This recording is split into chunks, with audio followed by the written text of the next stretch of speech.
Well, first of all, Scott, I have to say that Michael Richardson and the mighty Blue Bomber defense will be a hard act to follow, but the Eskimos and Stampeders have always proved worthy in the Battle of Alberta as they meet for the third year in a row in the West Final to determine the other half of the Grey Cup equation. The Stampeders have known for a month that they would be playing this football game. They clinched the West Division first place title 1 month ago in October. And on the weekend, they learned that Edmonton would be their opponents, the Eskimos surviving that last-minute kickers duel against Saskatchewan in the West semifinal. Well, the weather indeed, Scott, could be a factor today. The wind chill right now, -23, mainly because of those northwest winds gusting as high as 59 kilometers per hour. Still no snow in Calgary, but the forecasters say it is still on its way. Well, there has been a football renaissance taking place in Calgary these days. The Stampeders finishing first overall in the CFL, the first time they've done that since 1967. When they went to the Cup last year, the first time in 20 years, people said that was a breakthrough. This time around, they expect it, but they're up against a team from Edmonton with pride and tradition. The Eskimos, 21 straight years in the playoffs. That is the best in the CFL. The season series, though, went to Calgary 2-1. Their thoughts on this game now. Let's go up to the warm broadcast booth to Chris Cuthbert and Kent Austin. Yes, Mark, no need for those fancy hats up here. Good afternoon, everybody. We've got the top 3 rated passers in the Canadian Football League here, Doug Flutie and Tracy Ham on the field, and the leading passer in 1992, Kent Austin, with us. Kent, welcome. Your thoughts on the conditions, because I don't think it's as bad out there right now as it was about 90 minutes ago. No, I don't think so either. Earlier it seemed like the conditions were going to favor Edmonton, but now with the conditions easing up, I think it favors Calgary. Well, we saw Michael Richardson run wild earlier today for Winnipeg, and there has been a focus on the running game of both these two teams coming into this one. The team that has rushed for the most yardage head-to-head has won. Your thoughts for Calgary on Keevan Jenkins? Well, Keevan Jenkins is a different back than the other two on the other side of the ball. He's perfect for Calgary's offense in the sense that he can break the long play. He can break the 80, 90-yarder for a touchdown with his speed, both in the run game and the pass game. So he fits in perfectly for Calgary's offense. Jenkins playing with a broken left thumb. He'll have a plate on that. Real power game, though, for the Eskimos running the football. The two guys they have, Marshall and Souls, are perfect for their type of offense, which is grind it out 5-6 yards at a crack and keep their offense on the field and establish ball control. And don't forget, both Tracy Ham and Doug Flutie can run with the football as well. Bitter cold, bitter rivals. Should be a great day at McMahon as we head back downstairs to Mark Lee. Indeed, Chris, it is the Battle of Alberta, the Eskimos versus the Stampeders, a football game that has traditionally defined the rivalry between these two cities, Calgary and Edmonton. We'll see how it unfolds when the CFL on CBC returns after this.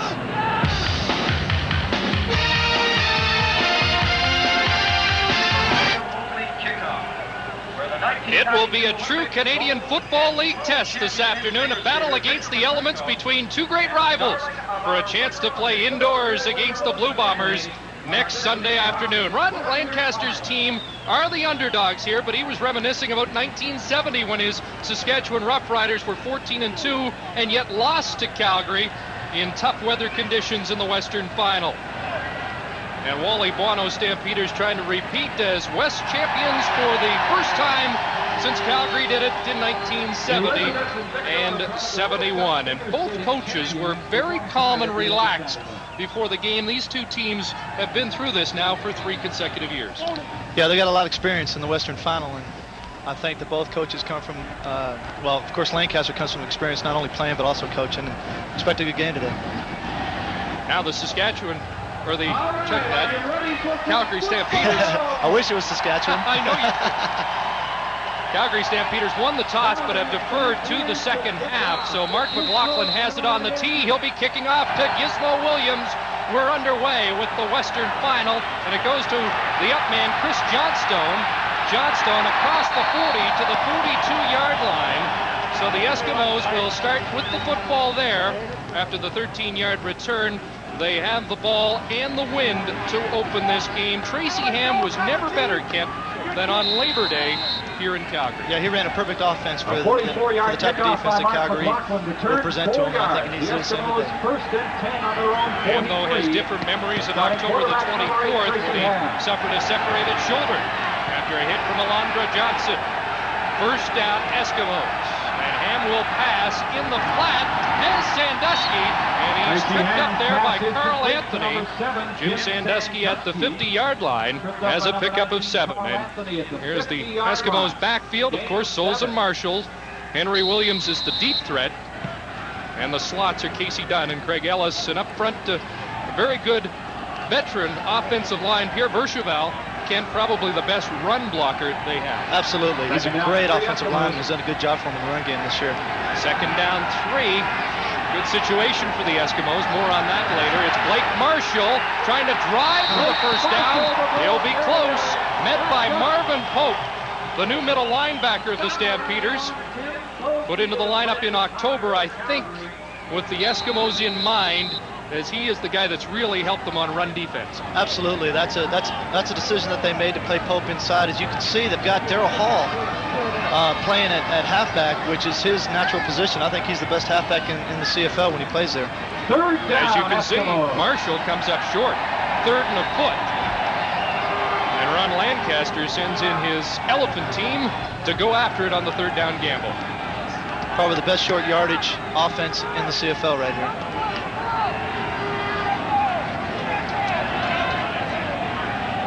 Well, they've got Marshall in behind Ham, but I think you'd expect Ham to just keep the football with just a yard to go. Both coaches stressing the importance. It's a cliche, but in cold weather, the battle in the trenches between these two lines. Early movement, Ham off the left side should have it, but there is a flag down.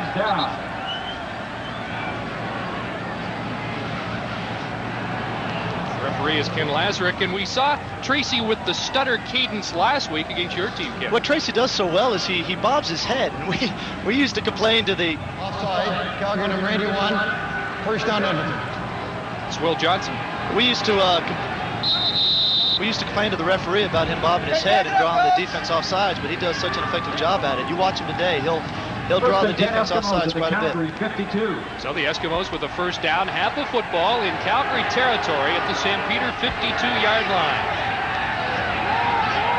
Ryan Walling, the lone setback, play action. Ham being chased down by Will Johnson. Now outlets to Walling, who drops the football.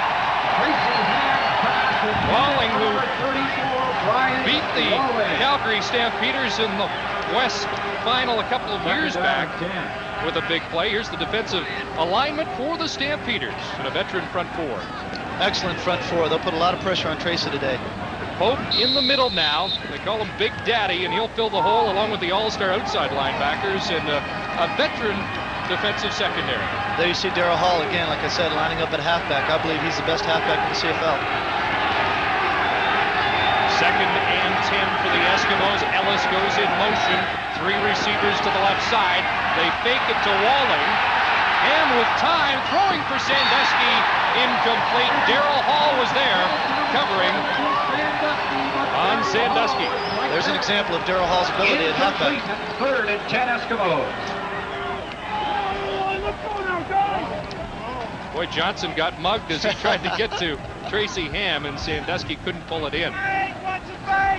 Well, we saw 2 first down plays by the Eskimos. The first one, they got 7 yards. The second was an incomplete pass, and both teams saying the key to this game may be the Eskimos' efficiency on first down. Absolutely need to get positive yards on first down. If they get a second long situation against Calgary, they're in for a long day. Glenn Harper is set to punt to either Pee Wee Smith or Derek Crawford. And they get crossed up, and the ball into the end zone. Crawford hops on it. No yards is the call. Dwayne Odom encroached on that 5-yard restraining area. And let's see if the Stampeders give up the point or take the penalty. A 54-yard punt with the win by Harper.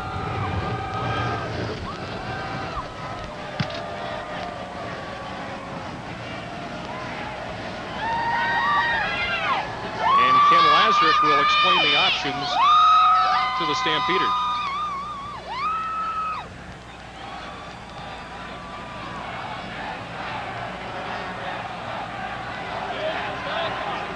Yeah, they're going to give up the single. No yards. Edmonton number 36, declined. So they do give up the single point to get better field position. So the Eskimos have opened the scoring with 12:33 left in the first quarter. And AGT Cellular are giving away a cellular phone. Welcome back to McMahon Stadium in Calgary, where the Stampeders offense has just executed its first play of the game, and already Doug Flutie is scrambling. 30 interceptions seems high. He had 21 at the halfway point of the season, just 9 in the second half. He gave up 9 against the Edmonton Eskimos. Well, what you need to remember is he's got 688 attempts. That's a lot more attempts than most quarterbacks in the league, so his percentage interception, I'm sure, was way down. A lot more than most quarterbacks, but not one I know of. Second down and 10 after an incompleted pass by Flutie on first down, and he has another incompletion. We thought Pitts had that, but couldn't squeeze the football. Eddie Thomas was watching the leading receiver during the regular season in the Canadian Football League, Alan Pitts, but very quickly, it's 2 and out for Calgary. Here's Pitts just running a simple curl route, runs a great route. The thing that Allen does early in the game, he's a great receiver, but he tends to drop the ball early in the game. As the game goes on, he gets better and better and better. So look for him to bring it on as the game goes on. Was dropping the ball early in the season as well, and then got red hot as the year went on. Tony Martino into the game to punt for Calgary against the wind. Line drive kick, and it's Sandusky at his own 50, trying to get outside, and he's nailed there by Daryl Hall, the All-Canadian defensive back a year ago. A 27-yard punt into the wind, and just a 2-yard return thanks to the work of Daryl Hall. Here is the statistical story head-to-head this year, Calgary against Edmonton. Look at the interceptions by. Edmonton's got 9 against Calgary. They're going to have to force turnovers today to have a chance against Calgary's offense. Quarterback sacks, you see, Calgary's got 10 against Tracy Ham. There's another indicator of what Calgary needs to do defensively. I think what surprised a lot of people, the rushing totals were about even for both teams. First down, Eskimos at their own 50. Ham, big runway, and now keeps it. And Tracy Ham has a first down, running out of bounds at the Eskimo bench. That's a design play. That's called a quarterback counter. They show motion to the field, and Tracy just peels back and runs the counter backside. Well, Ron Lancaster says when Tracy Ham is running, he is in the football game. Blake Marshall leading him. Especially early in the game. Tracy seems to get in the flow better when he runs early. So it's a first down for the Eskimos at the Calgary 49-yard line. Eskimos operating with the wind. This is Souls trying the left side, has 5, and a flag goes down as he steps out of bounds. Michael Souls, a slippery running back, and this one may be coming back. And we got him for holding. That's one of Edmonton's favorite running plays right there. You'll see that play quite a bit today. It's a weak side trap play. Souls with 240 yards rushing in 28 attempts against the Stampeders this year. Ron Lancaster's team avoiding. Edmonton, first down repeated. Ron Lancaster's team avoiding the penalties last week against Saskatchewan. Boy, it's really important for Edmonton to get some yards here on first down. They don't want to get the second and 15 against Calgary. Good gain by Souls, negated by the holding call, so it's 1st and 20. Back at the Edmonton 51. They go back to Souls, spins off one man, and gets over midfield down to the 54-yard line. Marvin Pope with the tackle. Talking to Alondra Johnson yesterday, Kent, he said, you know, Souls is a big target, but he spins as he's being hit, and he's often a tough guy to bring down. Souls is very, very deceptive, and I think a very underrated tailback in the league. He's an excellent running back. Good play by Pope, fighting off the block and making the play. Marvin Pope, 6'1", 240 pounds. There's Souls, 2nd and 16. 6'1", 215. Out of McGill. Michael got 6. It's 2nd and 14. And over the middle, overthrowing Casey Dunn.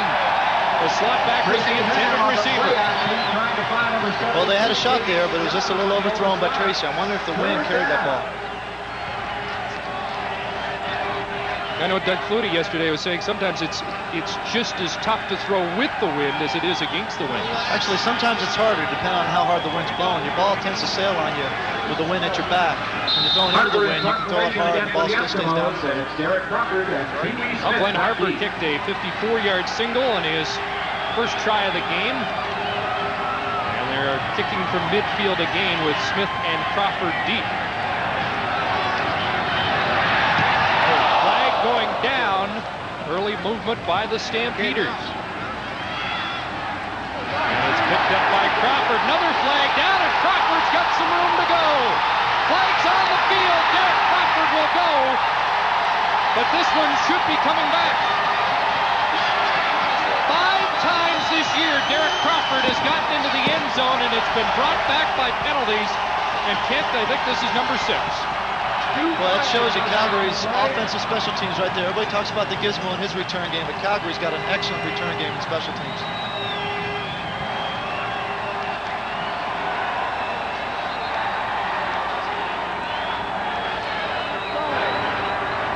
Not much question. It was offside. Somebody along that defensive line jumped.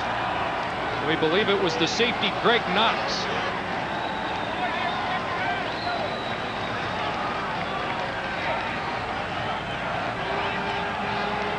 It's really important for Edmonton to try and establish some type of success offensively and get some points when the wind's at their back, because when they go into the wind, it's going to be tougher for them. Offside, Calgary. No yards, 5-yard pitch back to Edmonton. It'll be a 3rd down repeated. So instead of the touchdown return, they'll get another kick. And let's see who jumped. Like more than one of the Stampeders, but Knox, it appears at the end, was the first man to jump. And Crawford is going back there again. So again from midfield, Harper gets set.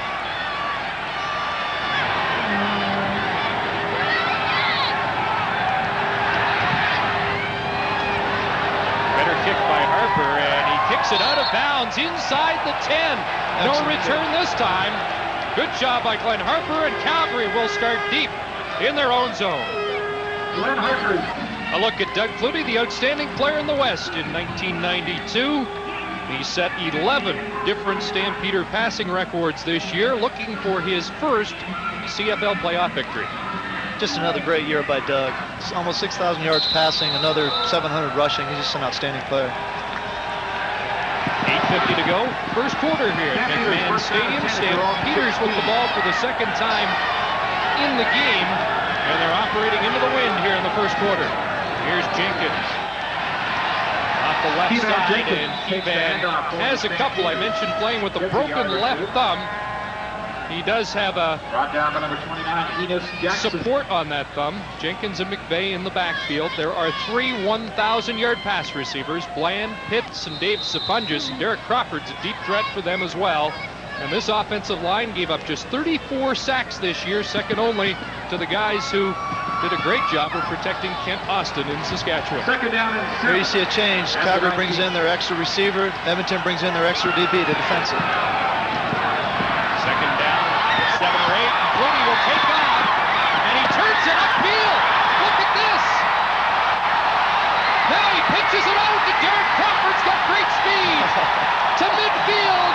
A little bit of rugby action. And a big play by the Stampeders, and that really is the element that Doug Flutie brings to the Canadian football. That's absolutely Doug at his best. Backyard ad-lib football.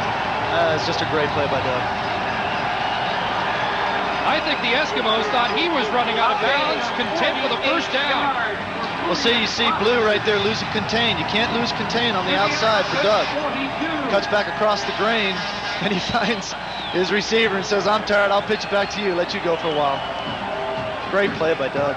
They give Flutie 23, 26 more for Derek Crawford. Behind the play, there's an injured Eskimo. It's Benny Goods, who was the first man in pursuit of Doug Flutie.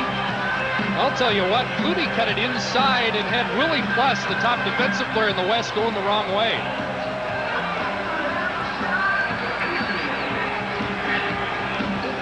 Here you see, I think it's Larry Rock that runs into Goods. Hit his own man. I think that's what put Goods down. That was caused because of Flutie's cutback, his ability to start and stop on a dime. Number 40, Just a great cut by Doug. Doug allowing a little smile on his face after that play. That warmed up the Calgary offense in a hurry. Their first down of the game. And it looks like Goods will be okay. Big pressure man for the Eskimos with 6 sacks in his last 6 games. So at the 42-yard line of Edmonton, the Stampeders, with one play, are threatening. Jenkins the lone setback. And he gets the football. And again, not much off the left side. Larry Ruck, Jed Roberts there.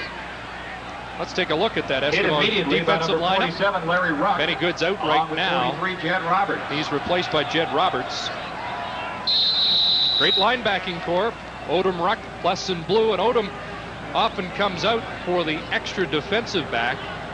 Lyons, Jackson, Brown, Jordan, and Thomas, and you'll also see Travis Oliver come in as the extra defensive back. And now an injured Calgary Stampeder. It's the starting center, Doug Davies. And that will mean Bob McDonald will come into the game.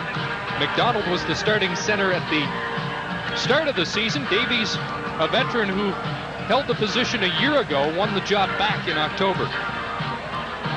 And now McDonald and Flutie warming up. We'll be back to McMahon Stadium. First quarter, Eskimos on top. Doug Davies is out, Bob McDonald in. Does that unsettle a quarterback in any way, Kim? Usually not when the quarterback's under the center. It might make a difference in shotgun formation as you're seeing now, so let's see what happens. McDonald did practice a couple of shotgun snaps, and he has a perfect delivery to Flutie on 2nd and 9. Flutie to Crawford, and he can't hang on. Oh, boy. Well, that was a great throw by Doug into the wind. That should have been a touchdown. Tougher to squeeze a cold football, or? I think he probably just took his eye off it. He was looking at the end zone and scoring 6 and took his eye off the ball here. Yeah, there you can see it. He sure did. He took his eye off the ball and looking at the guy come over and make the hit. He's been the most dangerous man on the field so far. A punt return brought back on a penalty. Then that long little flip from Flutie as Doug Davies gets some attention. It appears to be the right ankle. There's Martino in on 3rd down. Another tough kick into the wind right off the side of his foot, and it goes out at the 20. Well, you can see Calgary's philosophy right now on 2 punts and 1 kick. I mean, it's or 3 punts, I should say. They can punt away from the gives. They're not going to give him a chance to return the ball. Unbelievable statistic this year. 4 punt returns for Gizmo against Calgary for 13 yards. Calgary did the best job on Williams of any team in the league. Well, we didn't expect this earlier today. I know the folks in Hamilton didn't. 59-11, the Michael Richardson show as the Bombers go on to the Grey Cup game once again. Ham's missed on his last 3 tries. Can't find anybody. Down he goes. Tim Cofield with the outside pressure. And down goes Ham. That was a coverage sack. They didn't bite on the play action at all, and they covered the people downfield.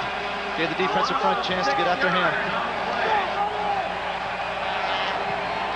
Before the start of that replay, Ham was really looking for the play action pass into the weak side or into the boundary.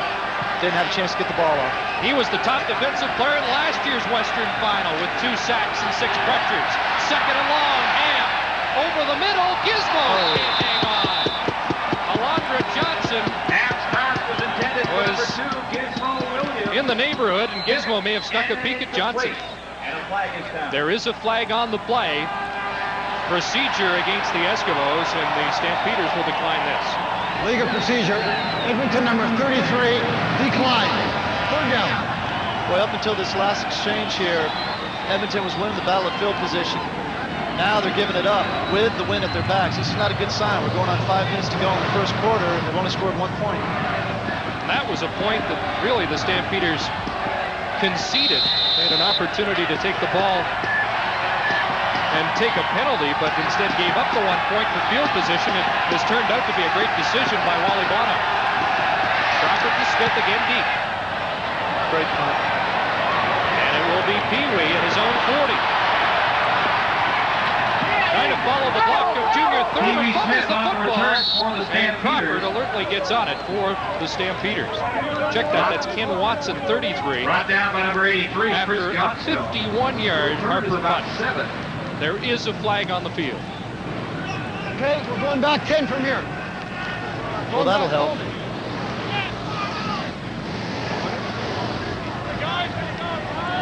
There's a timeout on the field, 5:21 to go. First quarter in Calgary. We're in chilly Calgary, Alberta. Wind chill factor of minus 22 degrees today, but Wally Buono says this is nothing compared to last year in the Grey Cup in Winnipeg. And Buono, Doug Flutie, and the Stampeders would like another trip to the Grey Cup and a meeting with Winnipeg. Here's a foot pass over the middle. Doug Flutie's pass is complete. And a completion to Alan Pitts. Leroy Blue with the tackle for Edmonton. Leroy Blue on the tackle. There's pitches dragging underneath. They're Gain of 8 yards. like a middle screen, pulling the lineman out in front of him. There's an example of Doug being able to throw off his back foot going backwards.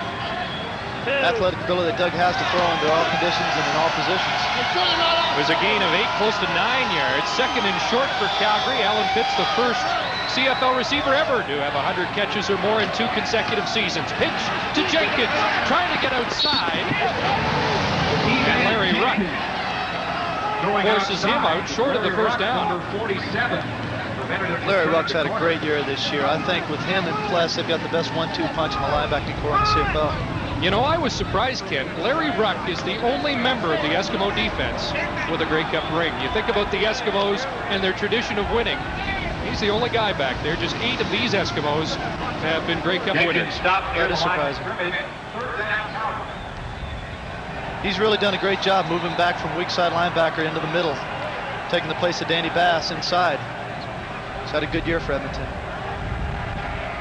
Third down and Martino back in. Let's see if he kicks it to Gizmo. Wally Buono says he won't be, and he does. Angle it towards Sandusky, who lets it bounce, and it finds a way to Gizmo, but look at this coverage. Completely surrounded, led by Andy McVeigh back at the Calgary 40-yard line, and with that bounce, not a bad punt of 33 yards by Tony Martino. Here's Mark. Well, Chris, the Stampeders held the edge in the season series with Edmonton.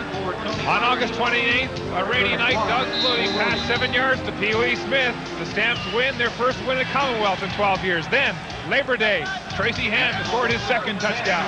A 17-yard run, Edmonton avenging that earlier loss to take sole possession of first place. And October 24th in Calgary, Doug Flutie scored from 7 yards out to cap a 40-23 Calgary win and clinch first place. Tracy Ham just took quite a shot. Alondra Johnson, who says he can run step for step with Ham, nailed him there, but Tracy straight up. Tracy fumbles the snap. Looks like they've got him for a loss. With his athletic ability, he ends up picking up 8 yards. What a A play. gain of 7 for Ham. Second down, 3.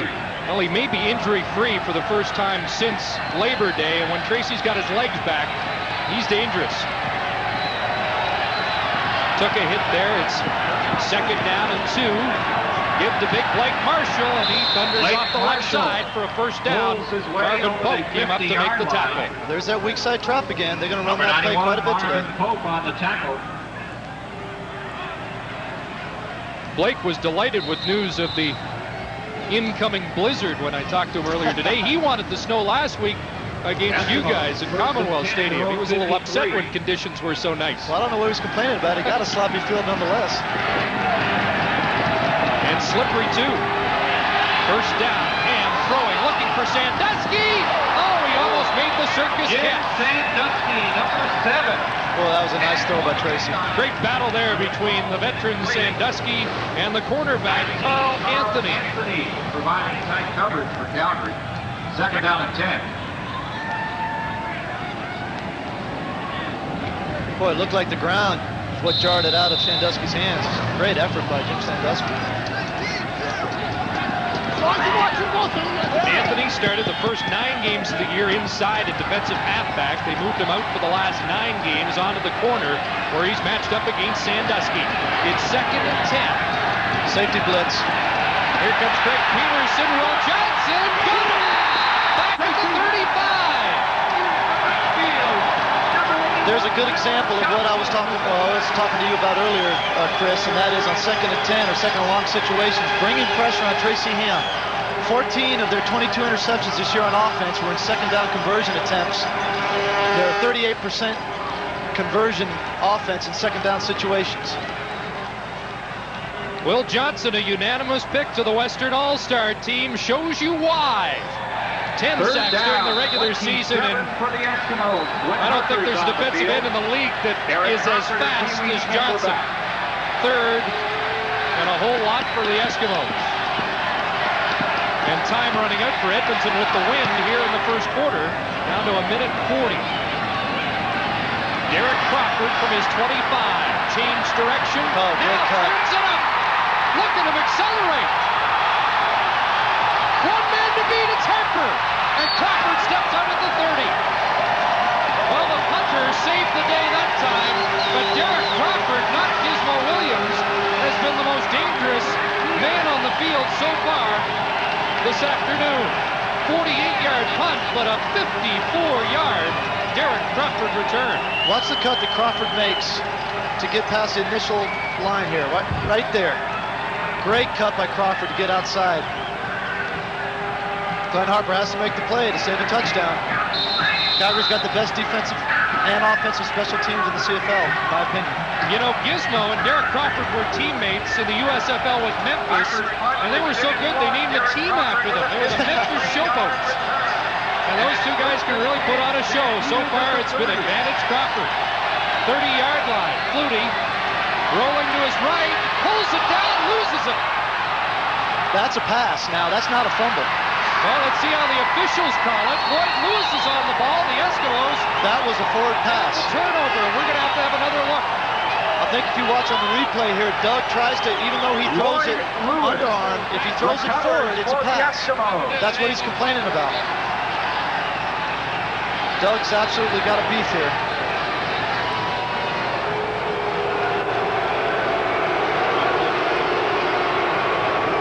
I believe it was Stephan Jordan who came up with the football. Okay, he fakes there. Now watch Doug. Throws it forward. No question. That's a forward pass. It doesn't matter how his arm goes. That's a forward pass. That should be an incompletion. It was Jordan who blocked it. And Doug's heated up on the sidelines, and the Eskimos get a big break here. 45 seconds to go. There's that weak side run play again. Marshall, nothing doing. Marvin Pope filled the hole. A true run linebacker. Kent Wally Bono says he's a lot like his old teammate Carl Crennel. Well, so far it looks like a pretty good decision to move him inside a linebacker. Move Darryl Hall out to halfback. Now for the fans at home, you can throw the ball overhand or underhand. You can throw it any way you want. As long as it goes forward, it's considered a forward pass. And with Doug, it's off inside arm. There's a pass over the middle for Casey Dunn. Kent Leonard supplying the coverage, but Dunn makes the catch, and the Stampeders now are arguing that call. They didn't think Dunn had his hands on it. That looked like a pretty good completion to me. Kenton Leonard, number 30 on the coverage. Flutie keeping warm at the Stampeder bench. And this will be the final play, barring a penalty in the first quarter. Eskimos lead by 1-0. But they perhaps wanted more with the win. Over the middle, and that's a free ball for Greg Peterson. The 9-year safety has the ball and is down at the 40-yard line. So a theft by the lawyer, who is also a safety for the Stampeders, veteran Greg Peterson on Tracy Ham. There was a holding penalty against the Eskimos, which will be declined. So first Flutie gets up the ball, but the Stampeders get it right back. With the Eskimos leading the Stampeders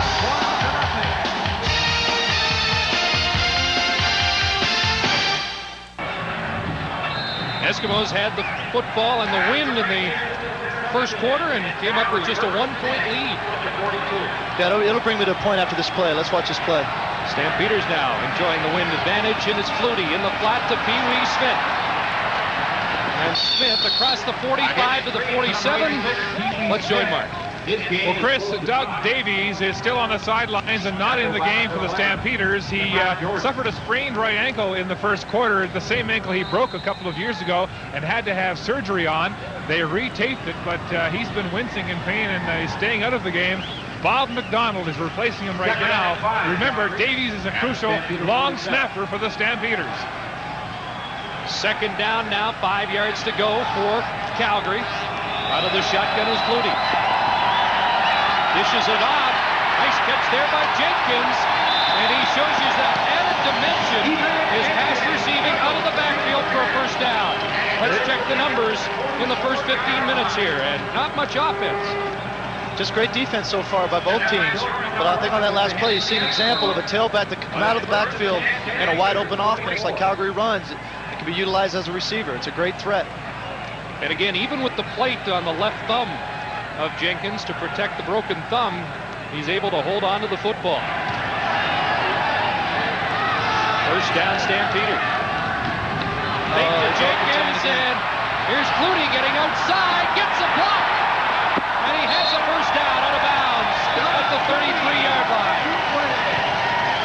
Watch the old dead leg, as we call it here, that Flutie gives. Was it Stephon Jordan?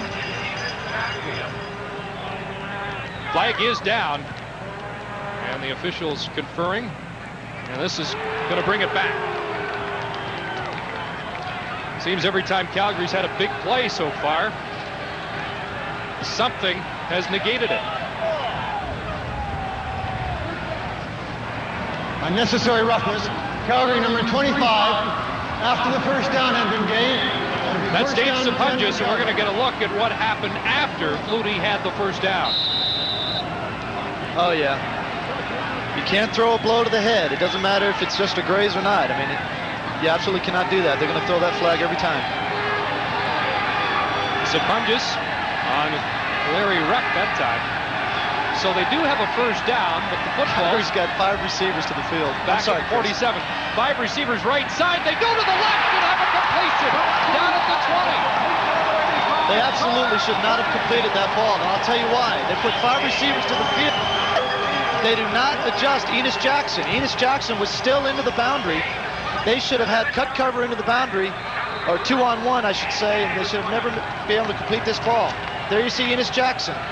Right there. Should have been 2-on-1 on that receiver backside. Instead, it was just Damian Lyons, and Carl Bland has the catch. He had 21 during the regular season against the Eskimos. Now they've got 5 again. Flag down. They're not going to get this play off. Well, I've heard of a 5-pack and a 6-pack, but you don't often see 5 to one side of the field. No, that's the first time I've seen that in this league. League of procedure. Calgary number 64, still first down. Well, it was the veteran Ken Moore, who used to block for Ken Austin in Saskatchewan, who moved, and it will be first down over again in 15. You can see Edmonton scrambling around now. If you look at the secondary, you can see him scrambling around on how to adjust to that 5 receivers out to one side. First and 15 now at the Edmonton 25. 12:15 to go, first half. At McMahon, 1-0 Edmonton. Now they've got 3 into the boundary. Bad shotgun snap. Flutie in trouble, shovels it away, and it's knocked down, and Willie Pless might have had a chance at an interception. There may be an example of having a new center in the game on the shotgun formation. That's Bob McDonald. So even though Calgary's got the wind at their back, the center is snapping the ball into the wind in the shotgun formation. It's a lot tougher. Of course, he was the starting center for most of the season. Again, the 5-pack goes right. 1 receiver left. Got 1-on-1 short side. Second and 15. Flutie has time over the middle. Pitts can't hang on. Flutie threw a bullet and it hit Pitts right in the hands. Third down at 15. Ooh. Looked like Leroy Blue. Big hit by Blue. Should have been caught, though. Yep. That's a couple that have been dropped by the Stampeder receivers so far. Well, that's Allen's tendency. Early in the game, he'll drop balls that he should have caught. But as the game goes on, though, he turns it on. For a 32 yards field goal attempt. So now McLaughlin comes in to attempt a 32-yard field goal. Franklin puts it through. The leading scorer during the regular season has put Calgary out in front. The score, the Stampeders 3, the Eskimos. Back at McMahon Stadium, it's been a defensive battle so far, and there is some concern at the bench for Alan Pitts, who stumbled as he came off the field a little groggy. Kent, after that hit. Boy, he took a heck of a hit there. I'm kind of wondering if that hit was late or not. We'll watch to see if Pitts is back out for the next offensive series for the Stampeders. Right now, first down Eskimos. They trail 3-1 in the game. Tracy Ham, look at Will Johnson again. Ham fumbles the football, gets it back. Tracy Ham With Will Johnson in pursuit. Now I know why you take that three-step drop and just throw the ball, Ken. Well, I'll tell you, Will's one of the toughest rush ends in the league to get outside contain on. Even if the ball hadn't come out of Tracy's hand, I think he actually got more yards because the ball did come out of his hands. Will had him wrapped up. Would have been a loss. Instead, they get a yard, maybe two on the play. Will Johnson has been a force here early. He sat out the last game of the regular season to rest. That game against Saskatchewan, and Johnson has the fresh legs right now. Ham, again with that quarterback counter, drops the ball again. This time, Stamps get it. Now, is that cold hands or? I think what Tracy's doing is he's not putting the ball away. In other words, he's trying to hold the ball just in the palm of his hand as if he was throwing it. When your hand's cold, it's tough to hold on to it. He needs to tuck the ball when he's running. It appeared the Stampeders got on the football. That's how the fans on the far side reacted. But it appears the Stampeders defense is coming back out. No, I'll tell you, Chris, I take that back. Tracy had it tucked. The ball just seemed to pop out of there. Looked like Cofield got on it, but they are ruling it Eskimo football. It is third down. And that's a surprise. Eskimos will get a chance to kick it away after Ham fumbled it nearly away twice. Now this is a test for Harper, and they do have two men onside for the Eskimos. You can see a man to either side. Dan Murphy and Eddie Thomas are behind Harper, and they are eligible to go down and pick up any loose ball. Harper kicks it downfield, and quickly on it is Pee Wee, and he's knocked out at the 51-yard line. Another flag is down. Picks up the short punt and gets about 2 yards on the return to the Calgary. Just a 20-yard punt into the wind. Harper's first against the wind today. They're calling procedure against the Eskimos, and I would suspect Matt Finley and the Stampeders will decline. They've got excellent field position here. They should decline this penalty. Flag down on the play. 10:16 left here. First half at McMahon Stadium. Stamps have the lead and the football. The Stampeder receiver Alan Pitts is back in the game after taking a very tough shot on the head in that last series. He came out of the game and told athletic therapist Pat Clayton that he couldn't remember the play he was involved in, but right now he apparently is okay to continue in this game. 10 at their own 50. He was just looking skyward there. I'm not sure if he is okay. Here's Flutie in the flat, low delivery to Keevan Doug Jenkins. Flutie's pass was intended for number 23, Keevan Jenkins. Came up just a bit short. Coverage for the Eskimos. Supplying the coverage for the That's a play that Calgary run quite a bit. If you'll notice, they'll bring Sapunjas in from the outside. He'll try to tie up the rush end and then release him. And Doug will either have the option to throw outside or underneath to Sapunjas after he lets the rush end go. Second and 10 at the 50. Doug's dad on the sidelines taking pictures today. Dad Richard here for the first time to see his son play in Calgary. Second down. Flutie throwing for Sapunjas. Doug Flutie's pass Sapunjas is the outlet man for Flutie. He caught the pass, but is well short of the He first is down. tackled immediately by number 11, Stefan Jordan for the Eskimos. What a year for Dave Sapunjas. Last Gain of 5, and year, it's he third had and 5. 9 catches. This year, he had 77 for 1,317 yards. Sapunjas has really made their offense a lot better, in my opinion. When you go to a 5-receiver offense, you've got to have a 5th receiver that can give you production. And Sapunjas has done that this year for Calgary's offense. The Stampeders with 3,000-yard men this year. Saskatchewan Roughriders also had 3.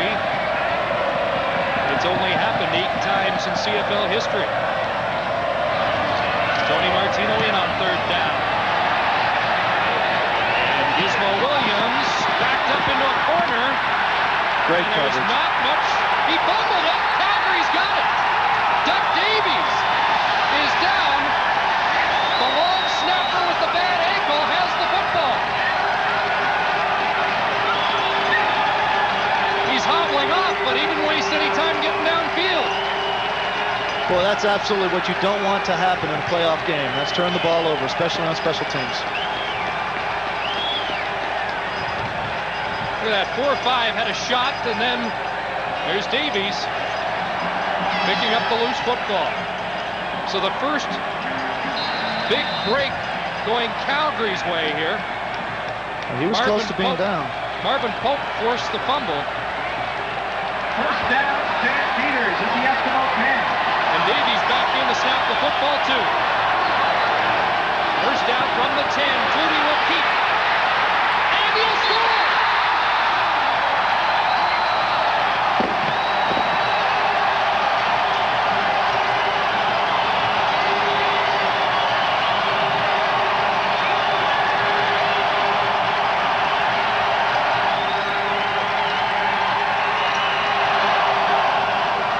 Boy, very well designed play there, Chris. Well, even the pudding's tough for the horse, but not for Doug Flutie. 11 touchdowns on the ground during the regular season and his first in the playoffs. It's a design run all the way. They put 4 receivers out to one side, leave 1 into the boundary, and they pulled their strong side tackle, Kenny Moore, all the way back to the weak side to kick out the support. Doug cut up underneath him for the touchdown. Yeah, great blocking by Ken Moore, and Doug Flutie has the first major of this game, and the Stampeders have a 10-1 lead after the Gizmo Williams fumble. You can see Kenny Moore pulling around. There's the kick out right there. Doug cuts up back underneath, gets in the end zone. Very well designed play by Calgary. Moore took out Larry Ruck, and Flutie had no trouble getting it into the end zone.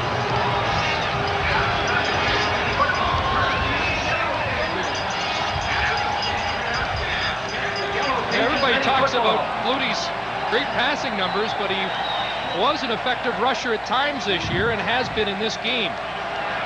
Great crowd at McMahon under these tough conditions. Flutie has 3 carries now for 44 yards. Doug usually uses his ability to run and scramble to set up the pass more than to actually run the football. Mark McLaughlin to kick for the McLaughlin getting set to kick off, and Gizmo's back. Line drive kick. Gizmo fields it on the first hop.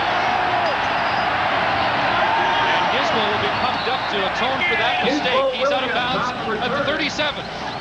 As we join Mark. Well, Chris, Doug Flutie's biggest fan, his dad, Richard, is here on the sidelines today. Richard, making your first visit to Calgary to watch your son play. What do you think? Well, I think we got a break on the weather. That was important.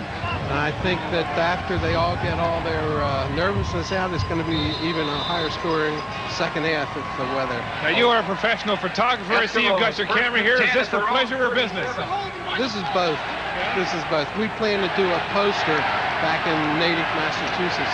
Everybody wants a poster of it. So that's what we're going to do.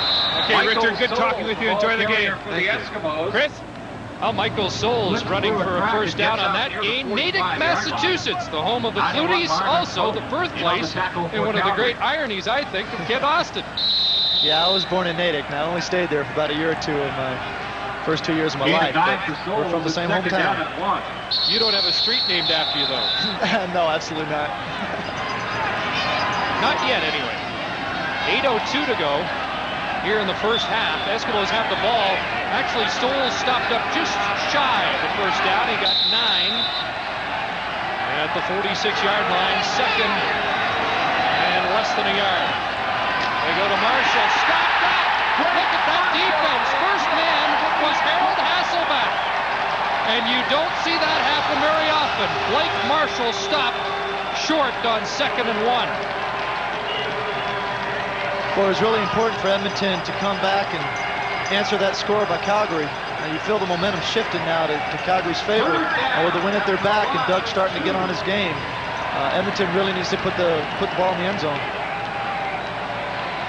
Hasselback is an amazing story. 6 years of football. This is his first year as a starter. Played all 18 games for the Stampeders. He speaks 7 languages. Third down. And again, 2 other Eskimos will be onside here as Harper kicks it downfield. Pee-wee Smith, out of bounds. The 41, chased out by Larry Rupp. No predictions from Pee-wee Smith. On Labor Day, he said they'd win by 21. This time, he was silent.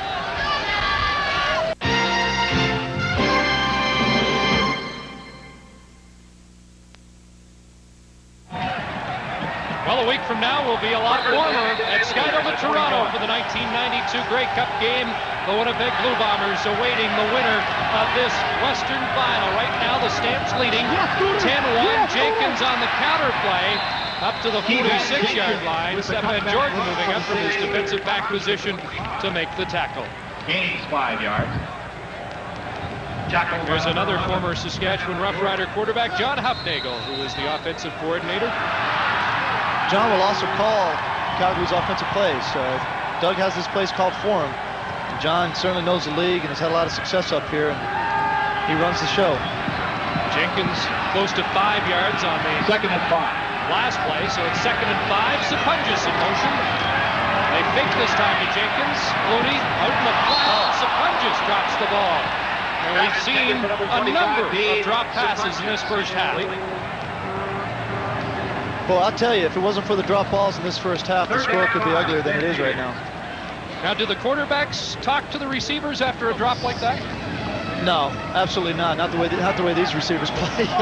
Well, sometimes you do, but you got to be careful in what you say. I mean, these guys are not going to make every catch, and we're certainly not going to make every throw right on target either. Tony Martino now into the game to punt with the wind, and Gizmo back inside his 10 once again.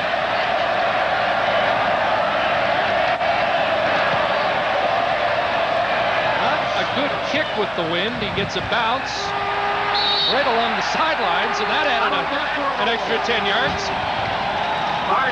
Earlier today at Winnipeg Stadium, wow, 59-11. Michael Richardson ran a ton. The second highest total in playoff history, 226 yards. And here this afternoon in Calgary, Doug Flutie has 44 on the ground, but I don't think Richardson's mark today is going to be beaten. So Winnipeg is in the Grey Cup again. They were the 90 champions and in 88. Ham rolling, and he'll keep. And Tracy Ham over the 20 to the 23, and flags are flying. Looked like Blake Marshall may have taken a late shot at somebody.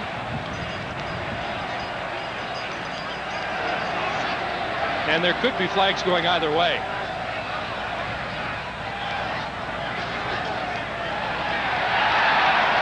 Oh boy, that really hurts. Now that's going to back Edmonton up even farther. Looks like Blake took exception to a tackle, perhaps a late hit on Ham. You don't want to get backed up like this when you're going against the wind. Well, especially when you haven't had any success so far in the passing game. Edmonton's been trying to establish the run. Calgary's been defending it very well, and now they're going to be in a first and long situation. Unnecessary roughness, number 22, Edmonton. The call is against Marshall. Blake comes out on this play. And this is a call, 2nd and 20.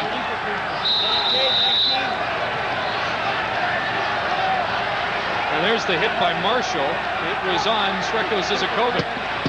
Expect Edmonton to throw the ball here and expect Calgary to come after Tracy. Pretty tough here.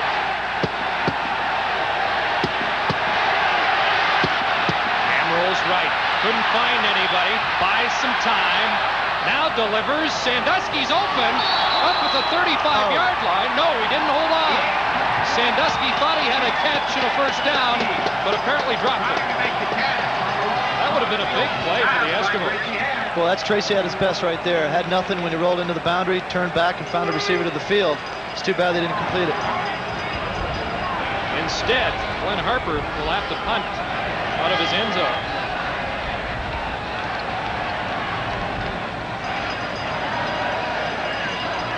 Watch this block by Brian Walling. Now he's outmanned, but look at him staying on Will Johnson here.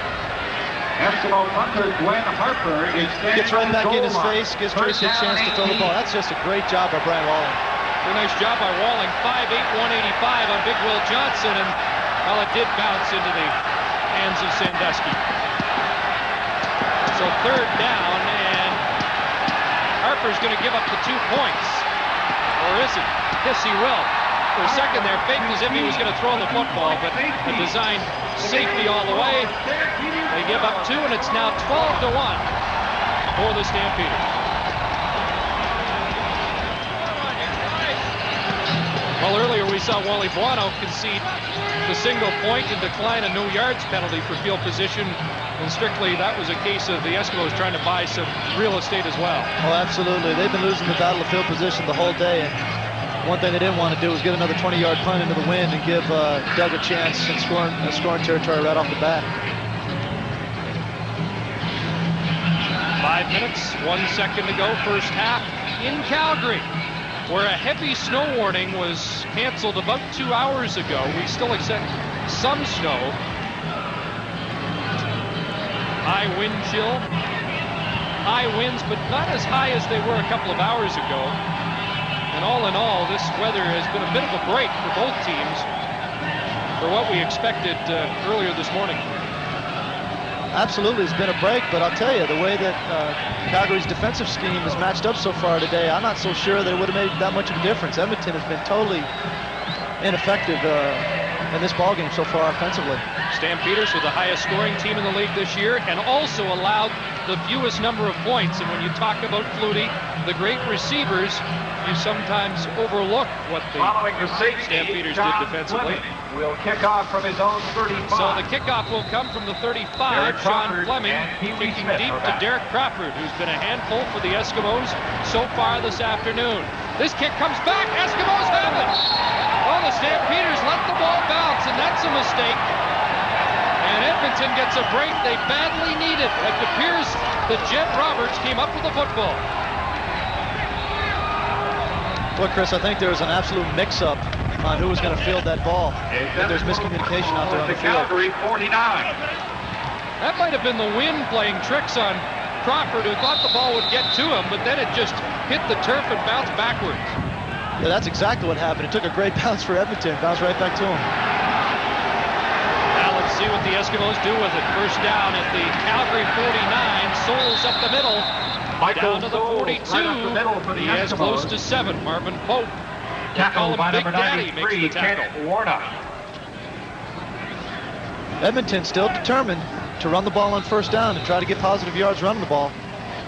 Trying to stay out of second and long. I still think they're going to have to throw the ball some on first down to have a chance to score some points against Calgary. Calgary number 5 this year in the league against the rush, but the numbers went much better when Pope entered the lineup 6 weeks ago. Second down and 3. Blake The Eskimos with Blake Marshall should have the first down. Close to that first down stick. Warnock with the tackle, along with some help. Kent Warnock Some was speculation, though, in there again Kent, for the that Calgary Stampeders on the Blake is tackle. not So was the 100% yet. I don't know how you found him last week running against the Riders, but there is a lot of discussion about whether or not Blake Marshall is at full steam yet. He seemed to me last week that he wasn't Marshall running did get the with the same Edmonton intensity that he first did down. earlier on in the year. Now, you got to remember, he was out for, 7 weeks with that injury, so it was obviously a lot more serious than people had thought originally. Eskimos are 9-2 with Marshall First in and the 10 backfield. Eskimos at the Calgary 39. First downs are even, but the score isn't. It's 12-1 Calgary. First down, Edmonton. Souls up the middle again.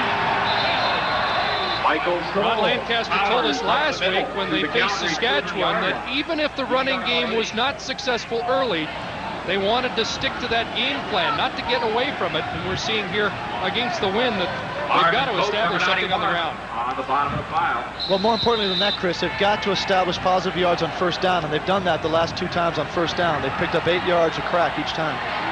So it's 2nd and 2. 3 minutes, 23 seconds to go. First half.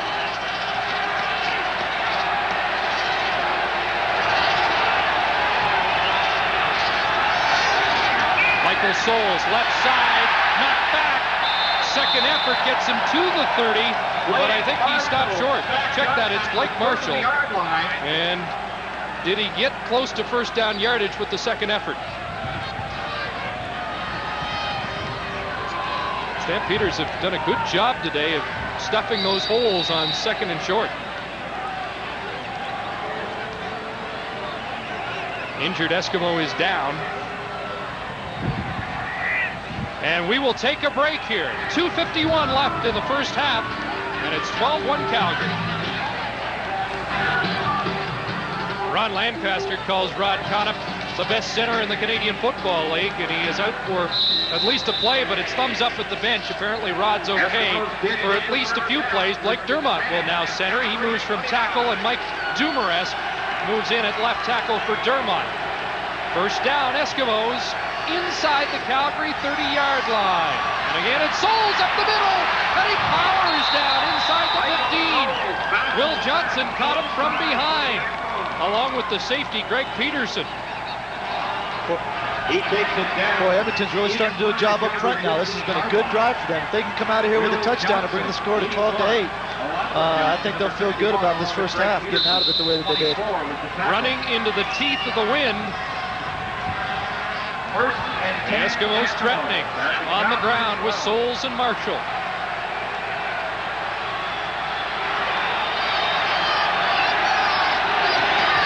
Back to Souls again. No hold that time. Marvin Pope's there. Great play by Pope as we join Mark. Chris, the Blue Bombers are best in the East in 1992. They defeated the Tiger Cats 59-11 in the East Final. Coming up on Live of the Half, we'll have a full game report from Scott Oak at Winnipeg Stadium. We'll also talk with Calgary Stampeder owner Larry Rickman, who is trying to bring the 1993 Grey Cup game to Calgary. All coming up on Live of the Half. Chris? Just a guess, Mark, but you sound a little chippy. Second down for the Eskimos.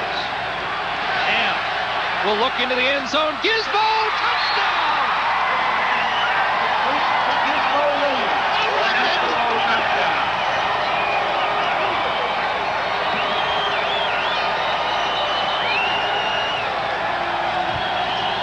Tracy Ham sent Gizmo inside, and he got inside of Junior Thurman that time, Kent.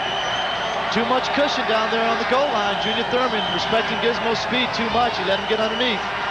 Good throw by Tracy. Boy, they needed this touchdown in a big way. That makes Gizmo feel a little bit better about that fumble deep in his own territory. His first playoff touchdown, catching the football.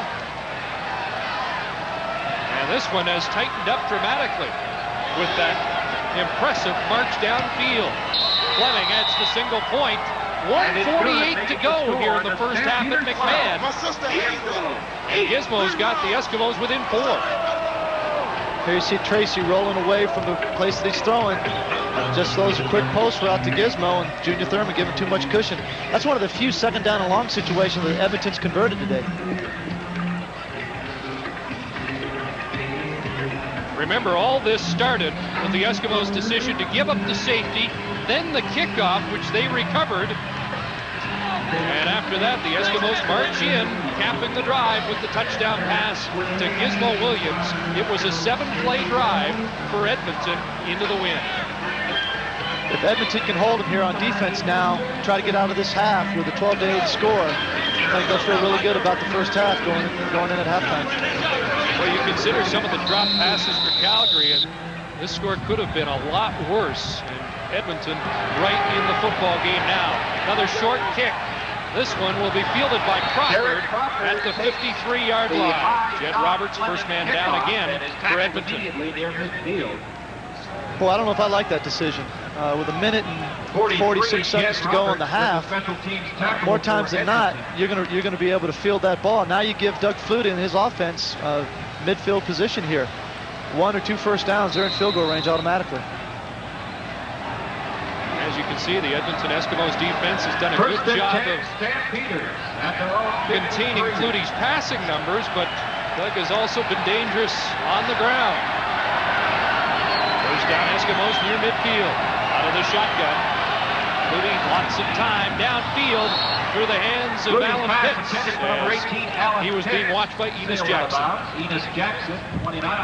Enos Jackson's their best cover guy in the secondary, in my opinion. It's going to be very hard to complete a pass on Enos. Here you see the matchup. Pitts trying to...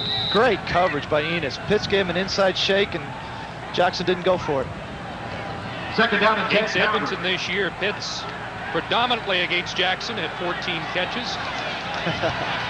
There's a fan, and we have seen some Saskatchewan Rough Rider fans in the crowd too. Second and long. In the punt, and look out. Almost picked off by Damian Lyons. Looney's pass is Intended for Carl Bland, and Rod Lancaster smiling because that was almost 6 the other way. Waiting in the weed. Well, I'll tell you, Damian Lyons took a chance. He was going to squat on the intermediate route. Watch Doug in the second half now. They might run a double cut on Lyons to get a deep ball on him. He had a tough week last week against Donald Narcisse, but pretty good season for number 10. Yeah, he's had a good year, but there's some things that you can do on Damian Lyons. You've got to loosen him up early in the game by going deep. Martino on third down with Gizmo deep. And Martino saw where Gizmo was and kicked the opposite direction. Sandusky got crossed up and let it bounce through the end zone, single point. Sandusky left the ball for Gizmo, and Martino gets a great kick. A 77-yard single. Stampeders 13, the Eskimos 8. And a big point for Wally Buono's crew. I'll tell you though, I don't know if that hurts them that bad. You know, 1 point, it was a 4-point spread anyway. That only makes it a 5-point spread, but now they get the ball into 35. The way they've been returning the ball on their punts, they haven't had much success. They would have been backed up. 77-yard punt in the wind, just shy of Martino's longest of the year, which was 82, and 4 or 5 point lead is not much of a difference. You're right. Now let's see if the Eskimos could. There was a toss up, and Ham just got off back on the ball. Matt Finley was there, but this will be procedure against the Eskimos. Flags are down. That should be a legal procedure by Edmonton. Tracy pulled away from the center too soon. Let's see what they call here.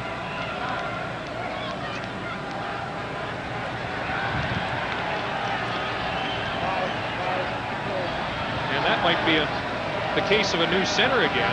Rod Cronop is out of the game, and Blake Dermott is now snapping the football. No, it looked like Tracy was pulling back. Yeah, everybody else on the line stays stationary. That tends to tell me that Tracy just pulled away too soon. He missed the count. So they decline the penalty. First down and 15 it's a loss now of for the 5, Eskimos, first and 13.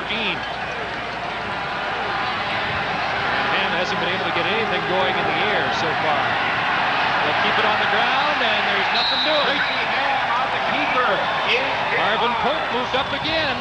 Number 91, Marvin And down went Pope. Ham. Matt Finley was in the neighborhood for the Stampeders D as well. Well, Pope read the quarterback counter that time. Went to the well one too many times. I'll tell you, Edmonton's got to be effective in the passing game, especially on first down. And they continue to try and run the ball over a stretch of 4 quarters. I just don't think it's going to work.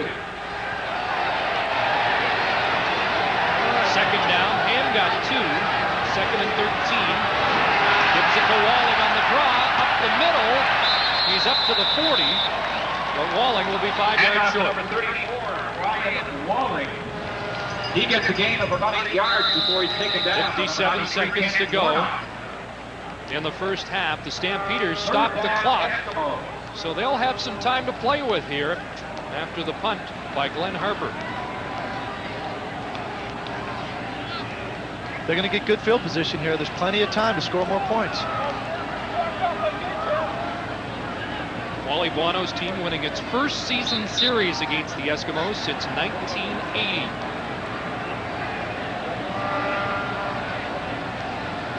Glenn Harper. Harper's back. In punt formation. This time they do not use the onside players for the Eskimos.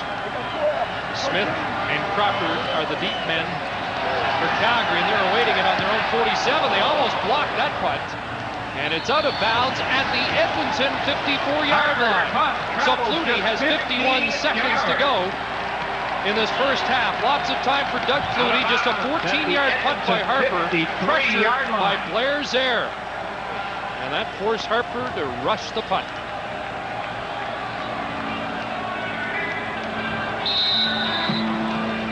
Zare got one earlier this year against Winnipeg. Just enough of a hurry. And into that wind, a short punt by Harper has given the Stampeders a chance to add to their lead. Out of the shotgun, Flutie. Now rolls right. In the flat, complete to Bland, who took the hit. And did he drop the ball? No, he hung on. That ball seemed to pop loose on contact, but apparently Bland kept his concentration and got control of the ball again. He's a great veteran receiver, real student of the game. He's played really well for them this year. Him and Sapunjas have really improved their passing attack this year for Calgary. 11 catches last year in the Grey Cup game alone, 20 postseason catches. So he has been a clutch guy for the Stampeders. 45 seconds left, 2nd and 1. The short yardage unit is in for the Stampeders. And they get to McVeigh, and he has the first down and a little bit more, down to the 41. Willie Pless with the tackle. And back out come the wide receivers, Crawford and Smith, along with Bland. And they'll operate without a huddle here as Flutie calls the signals at the line. Now the clock will begin to run. No pressure. Now into the flat, complete again to Bland, and he steps out, stopping the clock with 32 seconds left. Flags out of bounds at the 35-yard line. I often have the question asked, the 2-minute drill so effective, why don't they do that for 60 minutes? Because you wear everybody out on offense. The game goes fast enough up here without having to run it the whole game. Bland in front of Larry Ruck that time, stopping the clock. Doug just finding the soft areas in the zone.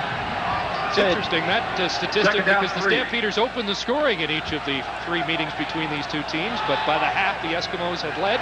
Here's Flutie on the draw play out of the shotgun, and Willie Pless was right there. Willie Pless.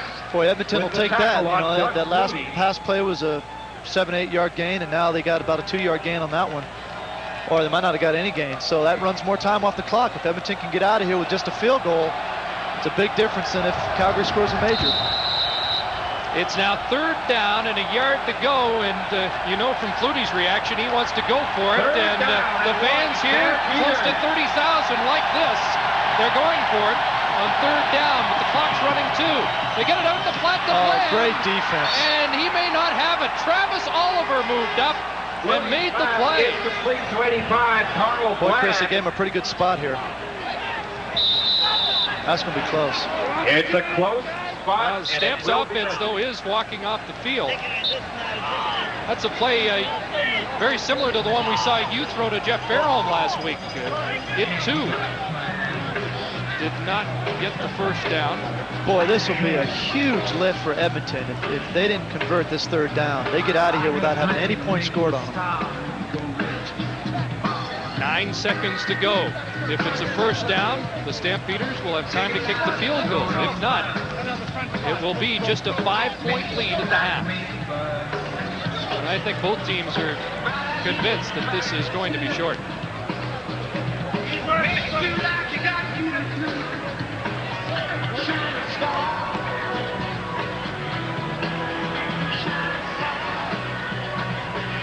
It's short. Wow, what a lift for Edmonton's defense. Well, missed opportunities is perhaps the story of the first half for Doug Flutie and the Stampeder offense.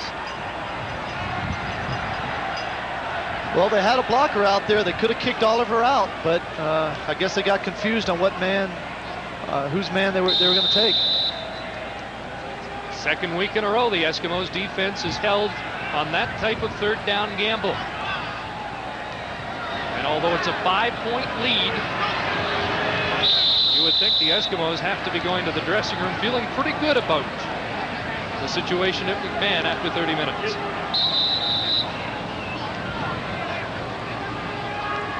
And they'll just try to run out the clock here.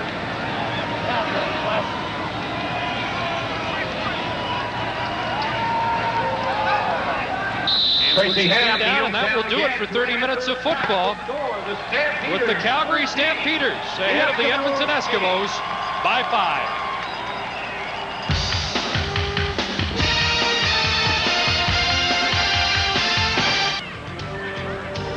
Friday night in Calgary, the annual West Awards dinner. Mark McLaughlin, the top scorer in the league this year. Ray Elgart, top Canadian, top defensive player in the West. Willie Pless, and the outstanding player 1992 in the West, accepting the award from Herm Harrison. Doug Flutie, remember the CFL Outstanding Player Awards on Thursday, November 26th at 8 o'clock local time. Check your local listings in the Maritimes. Doug Flutie, the outstanding player, trying to become the first outstanding player for the Calgary Stampeders since Lavelle Coleman. Only Coleman, Peter Lisk, and Willie Burden won the award. Check that the last was Willie Burden in 1975. As we get set for the second half, and the Eskimos will have the wind in the third quarter. They'll get the football when they re-tee it and kick it off. They'll have the wind and the football in the third quarter. Calgary, Kent will get it in the all-important fourth quarter. Calgary's an excellent fourth quarter football team, especially offensively, so it's important for Edmonton to establish something here in the third quarter and to score some points. McLaughlin gets a hold and now kicks it off. Gizmo takes the line drive at the 30. Waits for the blocking to set up, now switches gears. Trying to get outside, and Gizmo's in trouble. Down back at the 32. Darryl Hall stopped up. Kent Leonard's there. And Gizmo gets just 3 yards on the return as we check the stats after 30 minutes. Boy, the time of possession is what really surprising to me. 20 minutes on the side of Edmonton. You would expect Calgary to have it on their side, but that's Edmonton's game plan. Stay on the field and keep Doug off the field. Turnovers even. There is the play selection in the first half. Well, there's no surprise there. It's 2-1 pass versus the rush for Calgary. Tracy Hand, first down for the Eskimos. Blake Marshall. Marshall Ball with the carrier for the carry, and Eskimos. Marvin Pope with the tackle at the 35. What about Tracy Ham in this second half? How does he change things up for the Eskimos and get some momentum going? I think he's got to run some play action and throw the ball on first down. Here again, they're in second and long situation. I think this plays into the hands of the Calgary defense. Just 3 for 9 in that first half. If you remember, in the first half, the interception that he had was on second and long. This year, 14 out of 22 of their interceptions were in second and long situations. Well, just 3 on the first down carry by Marshall, so it's 2nd and 7.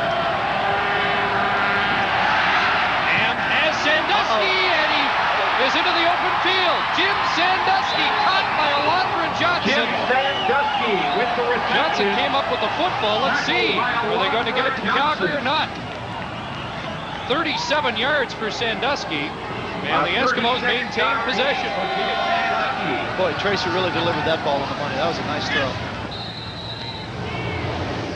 Sandusky cutting inside in front of Carl Anthony.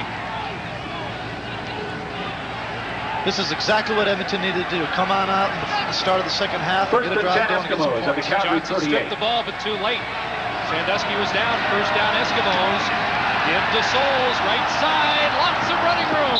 Souls down at the 25 by Johnson. And it's another first down for Edmonton. Tackle near the 25 by number 51, Alondra Johnson.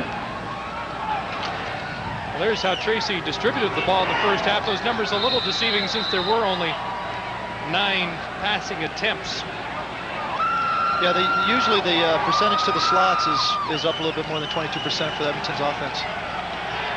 Eskimos on the move after the Sandusky catch and a first down run by Souls.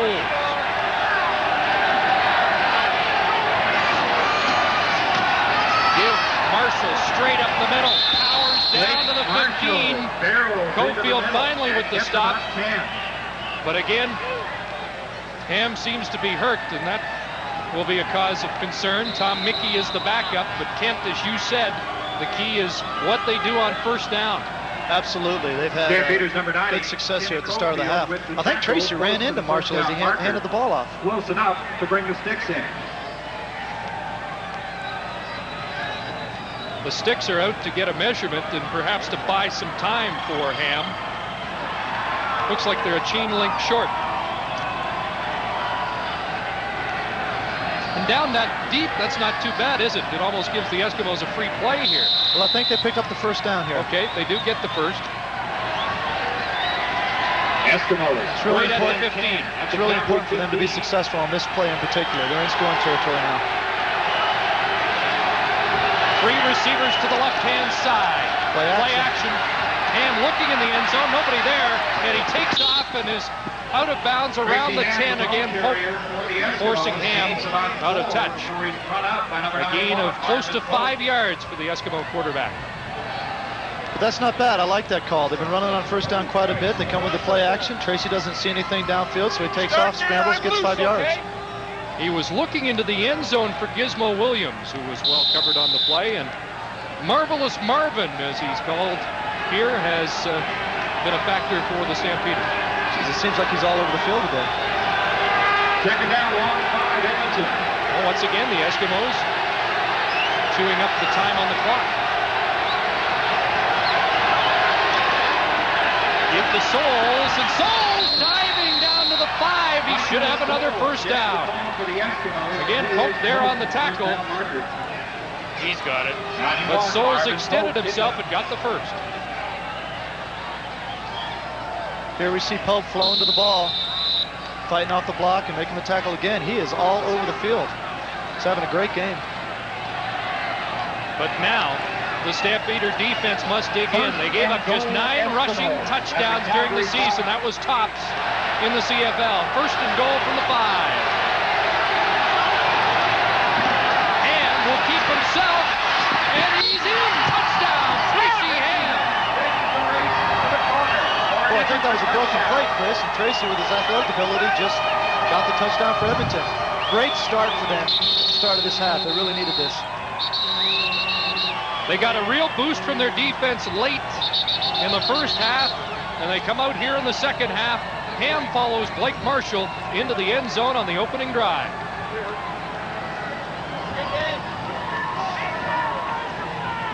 Yeah, he was kind of ahead of Blake there. I still say that was a broken play. Tracy just made it happen.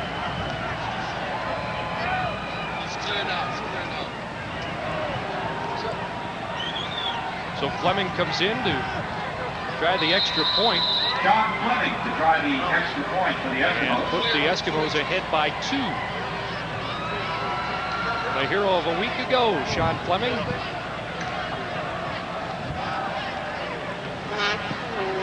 And he puts it through. So it's the Eskimos with a 15-13 lead, scoring in the first 4.5 minutes of this third quarter.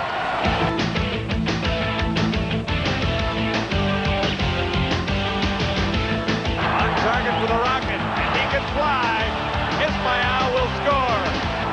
Flutie has some time, buys some more by scrambling. Clark is open, puts it up. Tremendous catch. Big hole. Touchdown. Touchdown Bombers. It's the 80th Grey Cup Championship, live Sunday at 6 on Sports Channel America. Very impressive drive to open this second half, and Tracy Ham engineered it and capped it. 4 minutes, 5 seconds run off the clock as they go 78 yards for the touchdown. The Eskimos, the only team, visiting team to win here at McMahon Stadium this year, has the lead, 15-13. Derek Crawford from his 10-yard line. And he's cut down at the 22. Eric Crawford Michel Bourgeau. for the Stampeders. Brian Wallach Hit as down, he crossed the holding 20-yard line. that return to just 11 yards. Number 94, Big Michel shot of the two Bourgeau quarterbacks, Lancaster and Ham. Boy, Tracy just outruns him to the corner. Pope's giving pursuit, but he's just not fast enough to catch Tracy. Tracy scored the exact same way on Labor Day, and here's how the Eskimo bench reacts.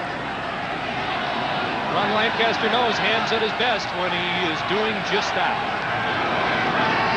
Let's see if Kyrie can answer here. Flutie trying to sprint outside, gets away from one man. Look at those moves. How about Doug Flutie? And he is out of bounds at the 31. He got hit by Eddie Thomas, but Flutie bounces up. And he has a gain of 8. Good block from number 31, Wayne Give me a Ford. break, Doug. It's a gain of 8. Good night. He outruns Blue. Blue makes a valiant attempt there. Does his little patented spin here. Whoop.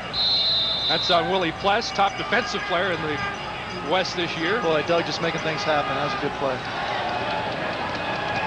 Second Great running yard for Stampeders at the 31. Doug Flutie in the first half. He had 141 yards in their opening game victory over Edmonton this year. Andy McVeigh. And Andy McVeigh will be close to the first down off the right side, but this may require a measurement. Tackle made by number 11, Stefan Jordan of the Eskimos. And the sticks come out again. Will it be Matt Dunnigan against Doug Flutie in the Grey Cup? Or will it be Matt Dunnigan against his old team in the 92 Grey Cup game? Well, this one's short by a few lengths. They shouldn't have any problem picking up this first down. And it's third down. Calgary. That yellow line, man.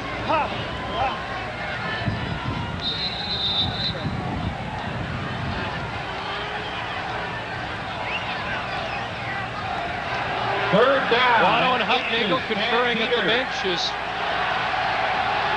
what should be a routine third down gamble is executed on the field, and an easy surge by Flutie with that left side behind Rocco Romano. And they get the first down. Well, who was the last home team to win a West Final? 5 times in a row the home team has lost. Know the answer, Ken? Yeah, I believe I got this one. Well, the team that won that year did not go on to win the Grey Cup. The last home team to win the West and then go on to win the Grey Cup, the 85 BC Lions. Key Van Jenkins was on that team, and he's the lone setback here, but Flutie sprints out right side. And it closed up in a hurry there. Doug Flutie darts for the far side. Well, who was the last home team to win the West? It was the BC Lions. Or check that, the Eskimos.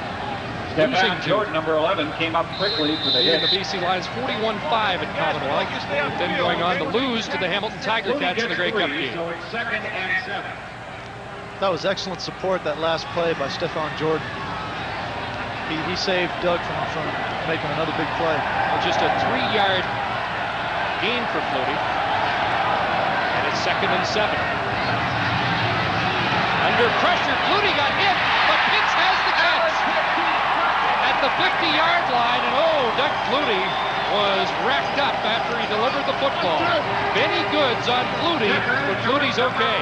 With the tackle, but not before. Hits with the catch, moves the sticks. Well, that's a great example of Doug throwing off his back foot away from the pressure and still being able to complete the ball.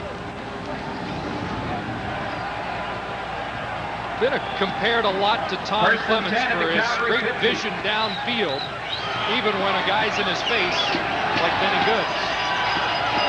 First down, Stampeders.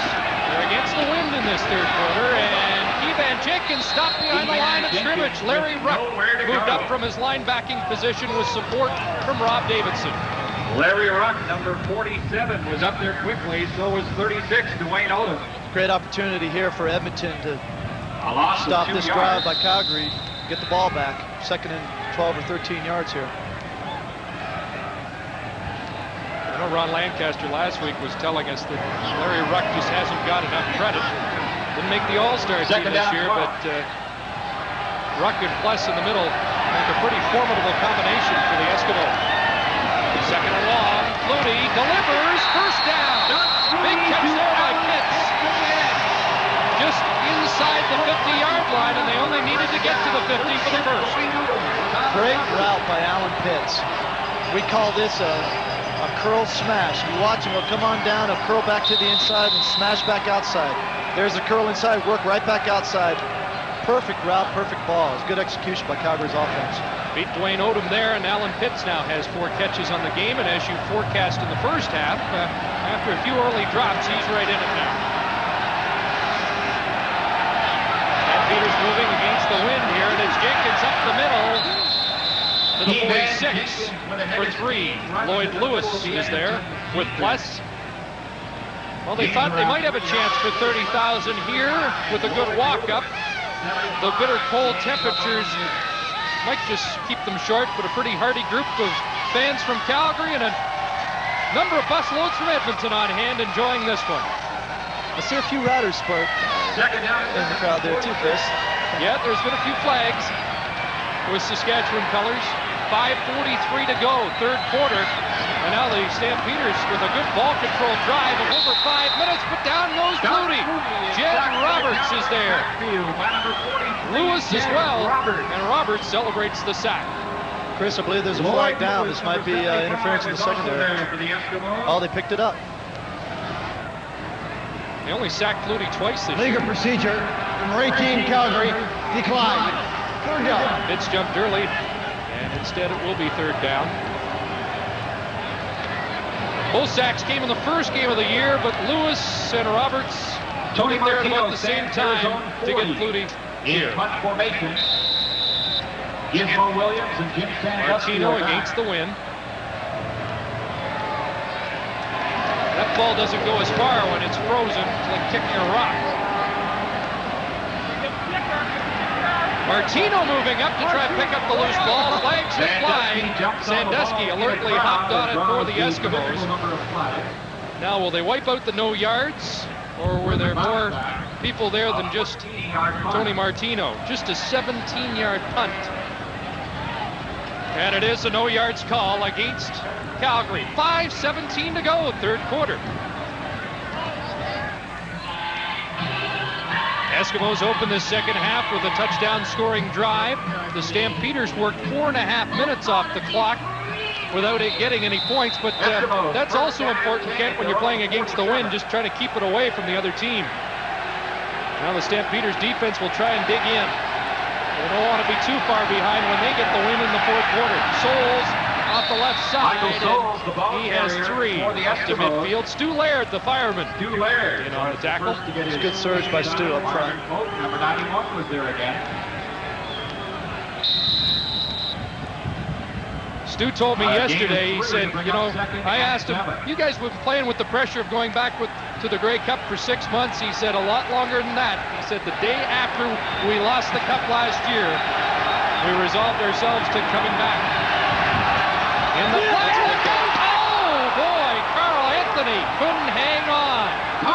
Stepping in front of the intended receiver, and he chucked up the 6 points before he caught it. Well, I tell you, that's a long throw to throw the out to the field like that. Watch for Edmonton now to run a double cut possibly on Carl Anthony to try and get a deep ball on him. Anytime you see a corner squat like that, try and run a double cut on him, get the big play. In the meantime, Ham's just thankful that one fell to the turf.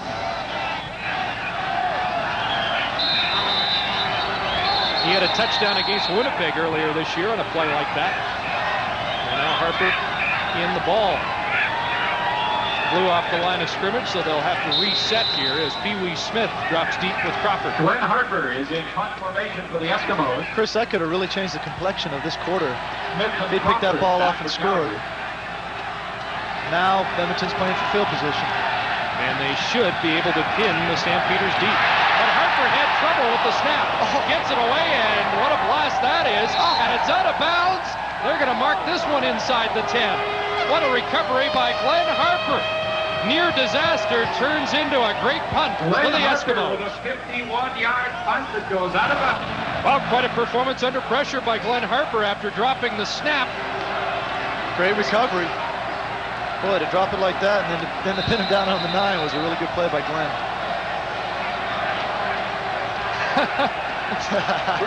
Why do I make things so difficult for myself? Now, the Stampeders are down at their 9. Watch for Calgary to try to get dug outside here. No? Right up the middle to McVeigh on the first down play to the 12. Short yardage. Goes inside from the Stampeders, crosses the 10-yard line. Pretty conservative for Calgary's offense. I felt like they try to roll Doug out and give him the option to run or throw. Blue on the tackle for the Eskimos. Gain of 3. Clock running with 3.5 minutes to go now in the third quarter. as the Stampeders continue to operate against the wind. 5 receivers now into the game for Calgary. 2nd and 7. Here's that rollout we were talking about. Flutie throws downfield and has a completion. Alan Pitts, Flutie's favorite receiver, comes up with a clutch first down grab. Good coverage by Jackson. Pitts just won the battle. He positioned his body well on this play. If you watch Jackson here, it's another good matchup here. There's a bump by Jackson. He's trailing him. He's got good coverage, but Pitts just shielded him off for the reception. Allen's coming on, just like I said in the first half. And a big first down throw by Flutie. He knows how important that is, so they don't have to kick it out of their own end zone. Pitts, a lot of people compare to the great Willie Armstead. First Stampeder receiver to lead the league in receptions since Rudy Linterman in '74. Evan Jenkins powers his way up the middle, and he has 5. Leroy Blue tackles him, and we join Mark. Well, Chris, I've had to lower my flaps. The sun is down. It's getting a little cooler. I found someone else here with similar apparel. Flames, Darren Fleury. You guys big supporters. I noticed you got some of your teammates up there for the Stamps. Yeah, well, Gary and I have a pair of season tickets each, so we try to come to as many games as we can. It's good to see the Stampeders doing well. Darren is joined by Gary Roberts and Joey Newendike up in row 6. Talk about the Battle of Alberta. It's the Eskimos and the Stamps, the Oilers and the Flames. Is this a big thing? Well, there's no question. It's all everybody talks about around here is the Flames and the Oilers or the Eskimos and Stamps. So it's exciting and it's good for Alberta and the province. Darren, thanks for coming down to the sideline. Thanks for having me. Chris? There's Gary Roberts with his own hat apparel cheering on Doug Flutie, who just rushed for a first down for the Stampeders. And when you're operating against the wind, Doug's got to do this once in a while to just kind of stretch the defense out. Well, because of that play there, it looks like Calgary's going to get out of this quarter. Only being 2 points down. They got the win at their back in the 4th. First down, a minute 10, and the way Flutie's running the ball, 8 for 72. Who knows? Maybe they'll have the lead by the end of the quarter. Fake to Jenkins. Had to cut back inside. Leroy Blue stopped his progress outside. And Flutie gets back to the line of scrimmage and not much more. Good contained position by Leroy Blue on that play. Didn't let Doug get outside. Trying to become the first back-to-back outstanding player in the league since Dieter Brock in '80 and '81. The only other player to do so, a guy by the name of Parker in '57 and '58. Chris, would you like to bet me on whether or not he's going to take that award home? I like his chances. Doug did get back to the line. In fact, they give him a couple of yards on the gain. It'll be 2nd and 8 for Calgary. Their own 52-yard line. Under a half minute to go now, 3rd quarter. Flutie dropped the shotgun snap and just has to get back on the ball. That'll be a loss of 7. Lloyd Lewis pinned Flutie. Take a look at the all-star selections in the West. Flutie at quarterback in a tight boat with the guy from Saskatchewan. Marshall and Volpe, the running backs. Elgard, a great season. Alan Pitts are the slot backs. And then the offensive line. It spread around a bit in the West. And we have 9 from either team on the field today named to the Western All-Star team. Now Stampeders have 2 men onside. Martino thought about pulling it down, and there's a great punt into the wind. Sandusky. No yards flag is down, and Sandusky's down at the 47. Crowd reacting. They don't agree with the flag here. 27 yards turned out to be the punt. Thought it might have been longer than that. Stampeders appealing to Ken Lazaruk. I'll tell you what really helped Edmonton in that situation was Calgary had to punt the ball. There was still a few seconds remaining, so they had to punt the ball into the wind. On top of that, they get a no yards penalty, gives Edmonton great field position. First down, Edmonton. Andy McVeigh was inside that 5-yard restraining line. No time left on the clock. This will be the last play of the 3rd quarter. Eskimos 1st and 10. Last shot for Ham in regulation time with the wind. And He'll use it to go to the air. Scrambles out of trouble. Let's see if they track him down. Big block there by Souls on Tim Cofield. And Tracy gets near midfield. They'll change ends. It's the Eskimos by 2 after 3 quarters.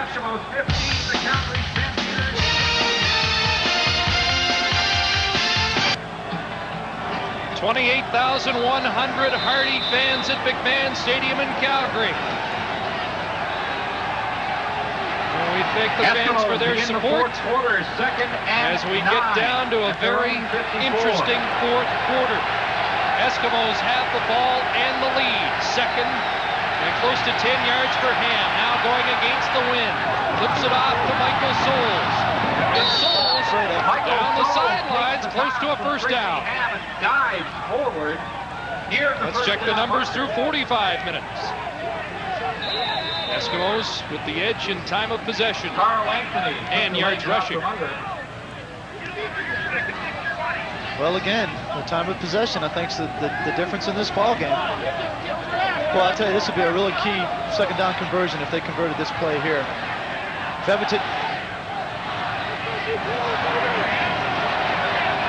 Tracy, a little bit on the limp right now for the Eskimos. Looks like he can run through that for 15 minutes to the Grey Cup. Did get the first down, the Eskimos. Well, Tracy's a gamer. I mean, he'll play if at all possible. I don't think it's going to affect his play. It was a first down, and they're down to the Calgary 47-yard line. Souls again. And he stutters his way down to the 40. Pope again on the tackle, but he has a way of kind of picking for his yardage. He doesn't really attack the hole, but he always seems to find it. Souls has a great feel for the openings. He lets his linemen move the defensive lineman off the ball, and then he finds the spots. After a gain of 7. Of course, when you got Blake Marshall blocking for you, it's not as hard. A couple of great Canadians matched up there. Marshall, the fullback, and Matt Finley, a Western All-Star, at the linebacking spot. 2nd and 3. And that conversion total of 50% is one of the big reasons the Eskimos lead this game. Here's Blake. Thunders getting close to the first down and then pushed back. I'm not sure he's got it. Chris, that conversion percentage in this game at 50% is a good point because they were 38% for the season. That's why the time of possession is on their side. Tracy's still hobbled. He's headed to the bench. Number 96, to confer while they measure for the first down. Alondra Johnson teaming up to force Tracy another looks like measurement. he's getting worse. His mobility. Couple feet short. Ron Lancaster with the decision here. Sends him back in, and I guess at the 37, this isn't much of a decision. I don't think they can kick a 44-yard field goal into this wind. Tom Mickey is the backup, warming up along the sidelines. Chris, we were watching before the game, the pregame warm-ups. The furthest that their field goal kicker could make it was at 35 yards. That's into the wind. 3rd down. And they'll hand it off to Marshall. He has it. I'm a little surprised they did hand off that time with just inches to go. Well, I think it might be because of Tracy's noticeable limp. He's obviously really hurting. It looks like it's getting worse. Not a bad guy to hand it off to. First down, Eskimos at the Calgary. Jeez, he is a load. Wally Bono had the comment yesterday. He's a guy you love to hate, but a guy you'd love to have, like Marshall. Great football player. Ham on the limp, maintaining possession for the first 2.5 minutes of this 4th quarter. Give to Souls. Breaks the tackle. Look out! Michael Souls inside the 20. Carl Anthony finally brings him down. Boy, Edmonton is controlling the line of scrimmage right now. This is a good sign going into the wind. 18 yards for Michael Souls off the right side. Finally bringing Souls down. And Michael getting close to a 100-yard game. He's up to 98. Excellent block on Stu Laird on that particular play. Interesting, in the 3 games this year, the team with the leading rusher has won the game. Souls has 98, Flutie around 80 for the game. Both teams have had some success along the ground. First down, Eskimos threatening. And the fans appealing for the defense to dig in at the Calgary 18-yard line.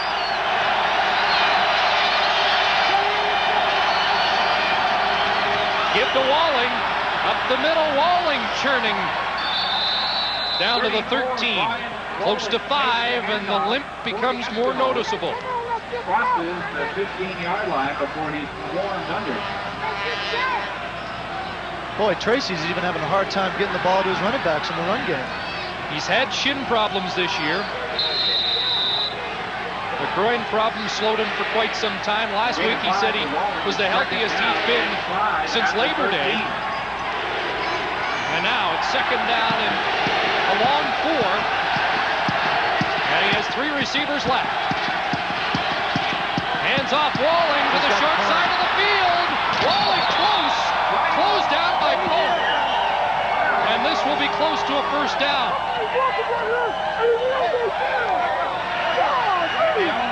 Boy, they got a good spot, Chris. Boy, that's a first down. Ryan Walling, who had a 50-yard draw play against Calgary in the '89 semifinal. And it is close. Just short of the first down. And they've clicked off over 4 minutes here in this fourth quarter. 10:52 to go. Doug Flutie and the Stamps haven't got the ball yet with the win. Excuse me, Chris. I was just going to say it'd be interesting to see if the quarterback sneak it here or hand it off, depending upon Tracy's health.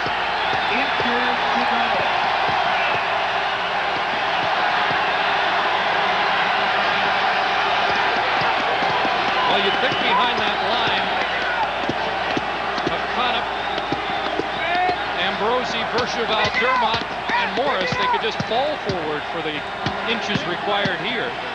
Conop back in the game after leaving midway through the second quarter.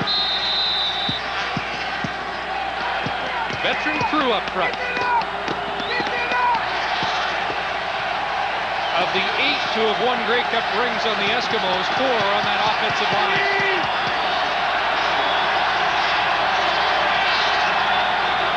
Tracy pushes up. He's got it. Good surge by the offensive line. Could have a first down.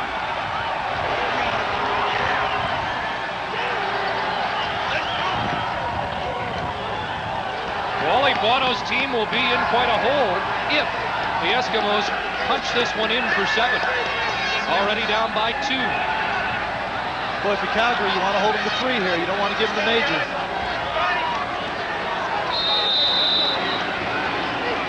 And the clock continues to run.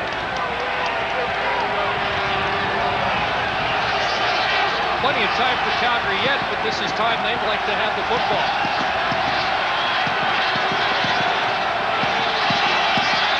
First down for the Eskimos. Souls up the middle. Wow, Drive. what a surge. Touchdown. What a run. What a great surge by Edmonton's offensive line. They are totally dominating Calgary's defensive line at this point in the ballgame. And the Eskimo faithful cheering that touchdown march, a little concerned about Ham. We might have seen Ham for the last time in this game, but I don't think the Stampeders have seen the last of Michael Souls. He goes over 100 yards and over the top for the Eskimos here for a touchdown. Don Fleming on the Edmonton point after.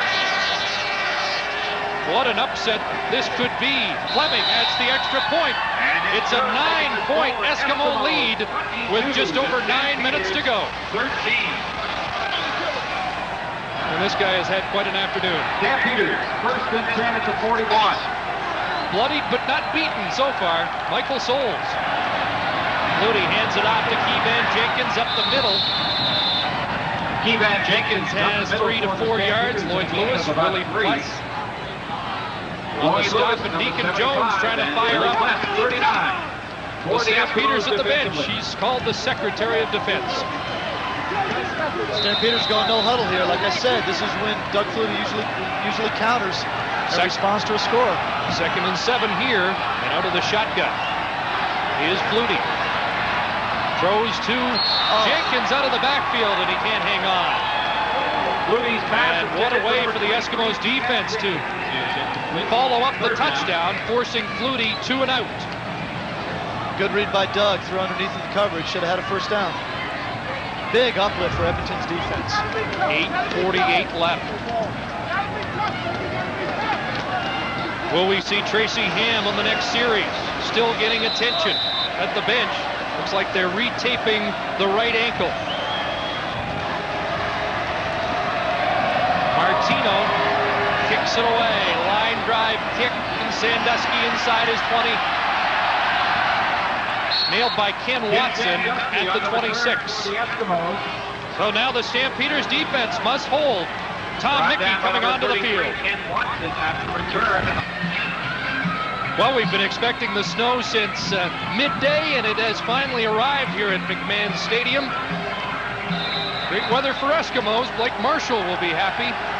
Tom Mickey into the game in relief of Tracy Ham. He's done a good job as a backup quarterback for Edmonton, but he comes into a pressure cooker, Kent. He needs to make some first downs. Hands off to Souls, who's turned back that time by Pope and company. And Larry Rickman looking very anxious at the Calgary bench. Well, what Mickey needs to do right here is put some first downs back to back. Even if he doesn't score, get a field goal. They need to change field position here, and he cannot turn the ball over. What they didn't want to do was get in second and long situations going into the wind. That's what they're in now. So it's 2nd. Only 7 minutes and 51 seconds left, but because of this wind, the field position can really allow you to score quickly. Key play here, 2nd and 10. And they give it back to Souls.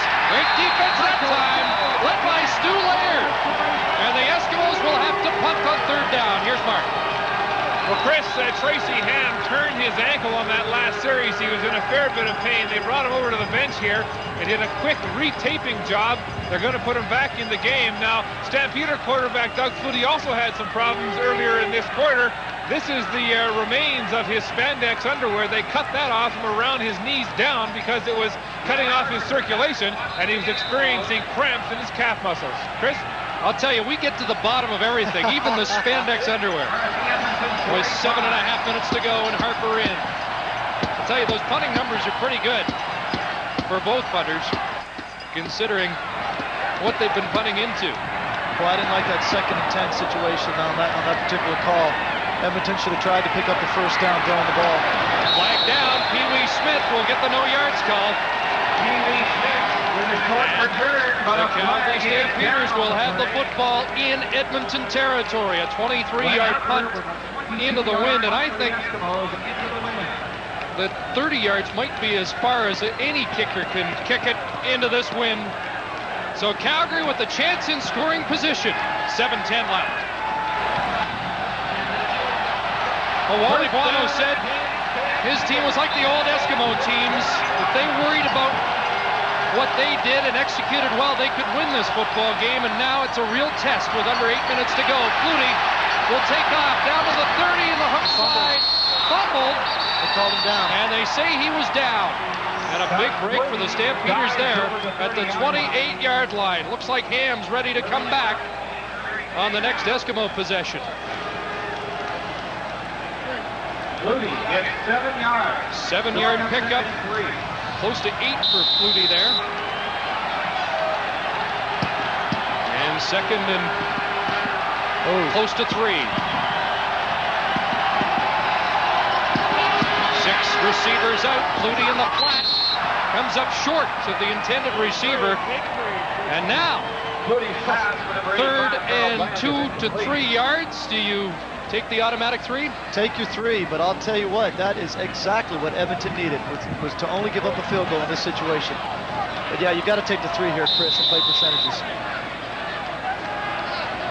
Ron Lancaster said you can go 18-0 and you still got to win a playoff game to get to the Grey Cup. I don't want to harp on the play calling here, Chris, but 2nd and 3, That wasn't a very good call on 2nd and 3. Even if you only pick up a yard or two, you got 3rd down to pick up the extra yard. Mark McLaughlin, though, has a key 3 points. And now the Stampeders are within 6. A converted touchdown will give them the lead. And Tracy Ham has led the Eskimo offense back on the field. Well, we wanted you to talk about play calls. We wanted a backseat quarterback. Okay, I'll give it to you. That was a terrible call. 2nd and 3, they should have run the ball.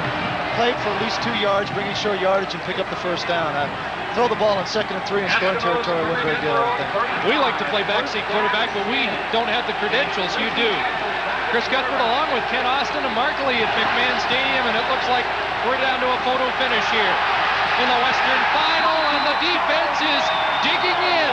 Matt Finley stops Michael Souls. It looks like Calgary's got almost everybody on their defense up on the line of scrimmage. They're absolutely playing the run here. And as you said, going into the wind, if Calgary stops them here, you know they're going to get great field position right back again. It's not that the blocking's not very good. It's just that Calgary's playing the run. Look at the defensive formation now. They got everybody up on the line of scrimmage. Do they ever? Their safety's only 6 yards deep. 5:20 to go. 2nd and 10. Ham play action. Has time. Sandusky. Unbelievable. What a catch, one-handed. That might be the play right there. Whoa. Crazy Ham's pass. Kent Leonard draped all over him, and the veteran Jim Sandusky, 31 years of age, Leonard for the Stampeders with the coverage and the tackle. makes the catch, his wow. 3rd of the game. Doesn't get better than that. He was being held, too. That could have been interference. He had a great quote for me a few weeks ago. He said, you know, they say if you only knew then what you know now. He said, now I know everything I think I need to know to be a good CFL receiver. Real veteran, showing the savvy there. Left side, and again, the Stamps tough on the run. Brian Walling with a short gain. Calgary had nobody in the middle that time in defense in their secondary. They're up playing the run on 1st down. I think if Tracy could run some play action on 1st down, they might have more success in the pass game. Larry Rickman's sneaking a peek at the clock. Down to 4:13. Ron Lancaster putting a few miles down at the Eskimo bench now. 3 yards for Walling. 2nd and 7. Nobody in the middle again. Play action, the roll by Ham. He's in trouble. Down he goes, and what a big defensive play that is by Streko Sizakovic. Well, brother Lubo lost today as a member of the Hamilton Tiger Cats, and Sizakovic wants to make sure his family is represented by somebody at the 92 Grey Cup game.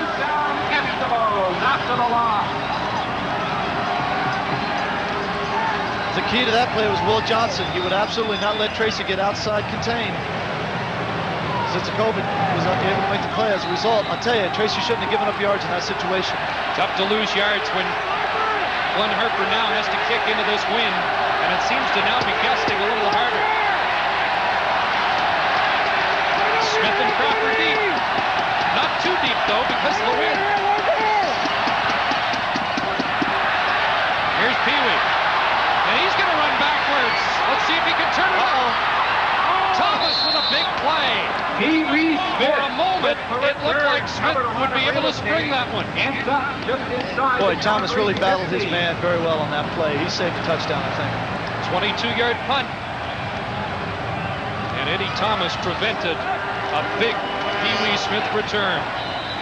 Smith had the game-winning touchdown last year in the West Final, called the catch here in Calgary, 66 yards. He had the overtime touchdown catch in the first meeting of the year. Coming down to 3 minutes to go, and Doug Clooney has to generate a touchdown mark. Under pressure, throwing incomplete. Looking for Dave Sapunjas. Good pressure up front by Edmonton's front four. Under 3 minutes to go. It'll be 2nd and 10 Calgary when we return. Another great 6 hours of football on CBC today. Earlier, Winnipeg trouncing Hamilton to advance to the 80th Grey Cup. This one's still very much up in the air. Flutie, 2nd and 10. The Stamps down by 6. Going downfield, it's picked off. Picked off by Larry Ruck at the 50-yard line. What a big play that is for the Chris, I was telling you before. Number 25, Dave Stepanges, who made the tackle. I was telling you before that play started that watch Edmonton rush 3 and drop 6 underneath with 9 people in their secondary. That's exactly what they did. They had good coverage underneath. Larry Ruck makes a great play. Right there. He's one of the 6 that were underneath in that particular coverage.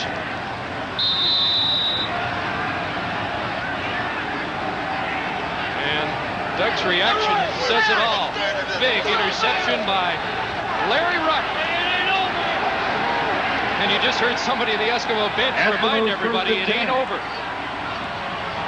Again, they're up tough playing the run. I mean, Edmonton, they need to put some first downs together here and change field position. Well, the interception bought them a lot of yards in field position. Number 95, but a few first downs would certainly help the cause. How many chances do you want to give Doug in those situations? I mean, the offense has got to rise to the occasion here now and try to run the clock out. 2:40 to go. Gain of just under a yard for Seoul. Second down, 9 Eskimos. Tracy Hand calling the signal, 2nd and 10.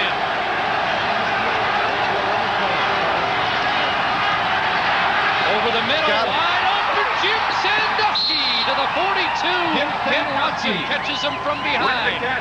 That is 3 big plays now that Jim Sandusky has given Edmonton's offense. The start of the second half on the first drive, he got a big play. He got a key first down a couple of series ago, and now he picks up another one for Edmonton's offense. You know, they really have held him in check the last 2 weeks, but Sandusky breaking loose here. Had a big series against Calgary this year, 13 catches and 3 touchdowns coming into the game. He's 4 for 72 this afternoon. First down. Michael Soul hit at the line and pushed back. Number 32. Marvin Pope again leading that rush defense for Calgary. Well, I'll tell you, Edmonton's going to be in 2nd and 10 every time if they continue with this philosophy. However, it's working for them. They're running the clock down, and they seem to be converting. You look for number 7 again. Sandusky's been the prime target here. Well, I think you run a very high percentage pass play here. Don't turn the ball over. If you pick up the first down, great. If not, you punt them deep. No safety in the middle again, Chris. Little trouble with the exchange from center. Will Johnson can't get him, but Cofield does. Behind the line of scrimmage, back at the 45, so the defense does force them into a punting situation. And a run for Johnson finished it to bring up 3rd down. First sack of the game for the Stampeders D. Boy, Tracy almost lost a snap there. That could have been a big boost for Calgary if they'd gotten that fumble. Great pursuit by Cofield. Jeez, he chased him all the way down from the backside. And the Stampeders are going to call their timeout now. Otherwise, Edmonton would have run the clock down. 1:28 to go. Wally Buono, Stampeders down by 6. The winner to meet Winnipeg next Sunday. Well, you kick the ball out of bounds in this situation. Do not give Calgary's return team a chance to give them a big play here. You got to force Calgary's offense to win the game. I think you kick it 20 or 30 yards, whatever you can get, kick it right out of bounds. The Deacons fired up. Formation for the Eskimos. Crawford and Smith back at their own 20. I think that timeout was a good call. Let Flutie manage the clock, not the Eskimos. Yeah, I think that was a good call. Oh, they didn't kick it out of bounds. Oh, yeah, they did. Takes a hop, and it's Pee Wee Smith. Getting a few yards down the right side. Well, remember last year, it came down to the final minute. Danny Barrett was the quarterback, and he sent Pee Wee Smith deep. And Roy Bennett couldn't catch him. Called the catch. Pee Wee took her right into the dressing room and all the way to Winnipeg in the Grey Cup game. Can Calgary come up with last-minute heroics like that again? Well, this is when Doug's at his best. Yeah, he's not bad in the last minute. Over the middle, Sapunjas. Up to the 45 and almost to midfield. Big play for the Stampeders. Larry Ruck with the tackle. Sapunjas has 21. It's a slot screen, Chris. They brought Sapunjas underneath, pulled the lineman out in front of him. Great call. Well, we saw what you could do with about 20 seconds last week. Flutie has an eternity with a minute to go here. Sidearm pass, Bland can't hang on. And catchable. Yeah, that should have been caught.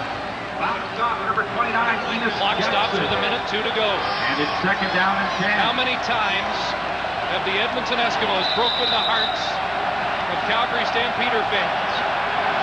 Well, the Stamps get a chance to shake all of that again here.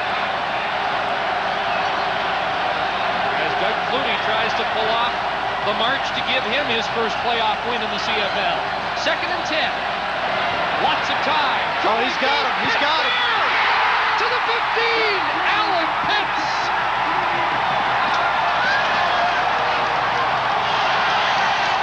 Boy, I'll bet you we'll see a double move here, Chris, on Enos Jackson. Let's see what happens.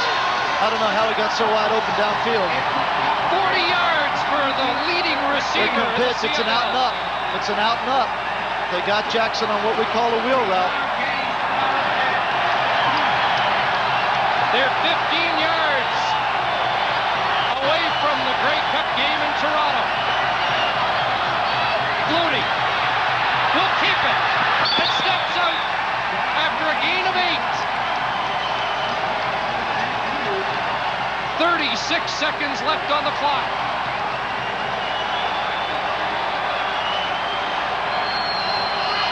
Boy, I am really surprised that Enos Jackson gave up a double cut in that situation.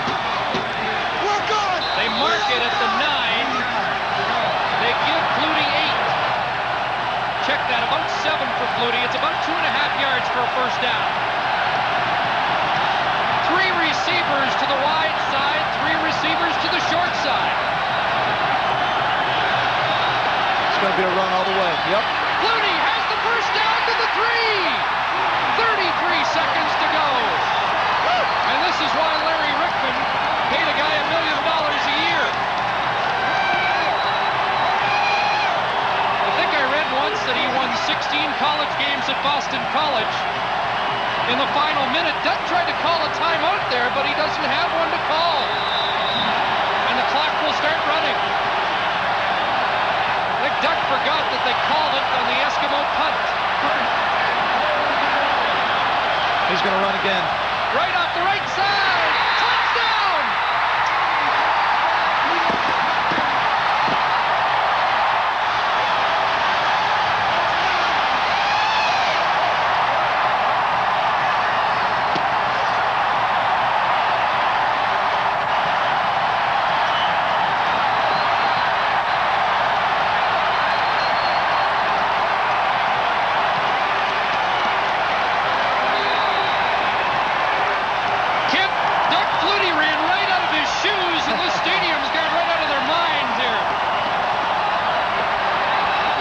It took one big play to spark that drive. Alan Pitts came through for him. McLaughlin has given the Stampeders the lead. 19 seconds left. You knew that sooner or later the Calgary would answer the call. That's why I said ball control for 4 quarters wasn't going to be enough to beat Calgary. Let's see if Edmonton can come back and get a field goal. Well, the Eskimos have been living on the edge, to borrow a Don Matthews phrase, for the last couple of weeks. The miracle of Gizmo in BC, and then last week, the unexpected slip by Ridgway. Can the Eskimos pull off another miracle? Watch the shoe. For a second, I thought it was the football, but Flutie was hanging on to that. Good. I guess you could say that Flutie put his best foot forward and gave the owner plenty of reason to celebrate.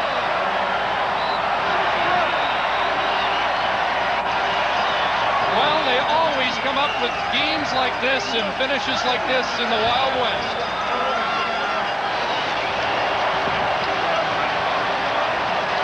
Now, they need a A miracle from Gizmo. Special alignment. They won't give Gizmo a chance to return this. No, absolutely not. They're not going to kick the Gizmo. 19 seconds left. Well, maybe they win it. Let's see what he does with it. A chance I don't think the Eskimos expected. Flags are down. Look up. Gizmo's got some room here. Yeah, that's coming back. But he's killing the clock, too. He's still going. Time's expired. This one's over. Unless the penalty is against Calgary, and that is the case. It's Calgary going to the Grey Cup for the second straight year. What a finish at McMahon.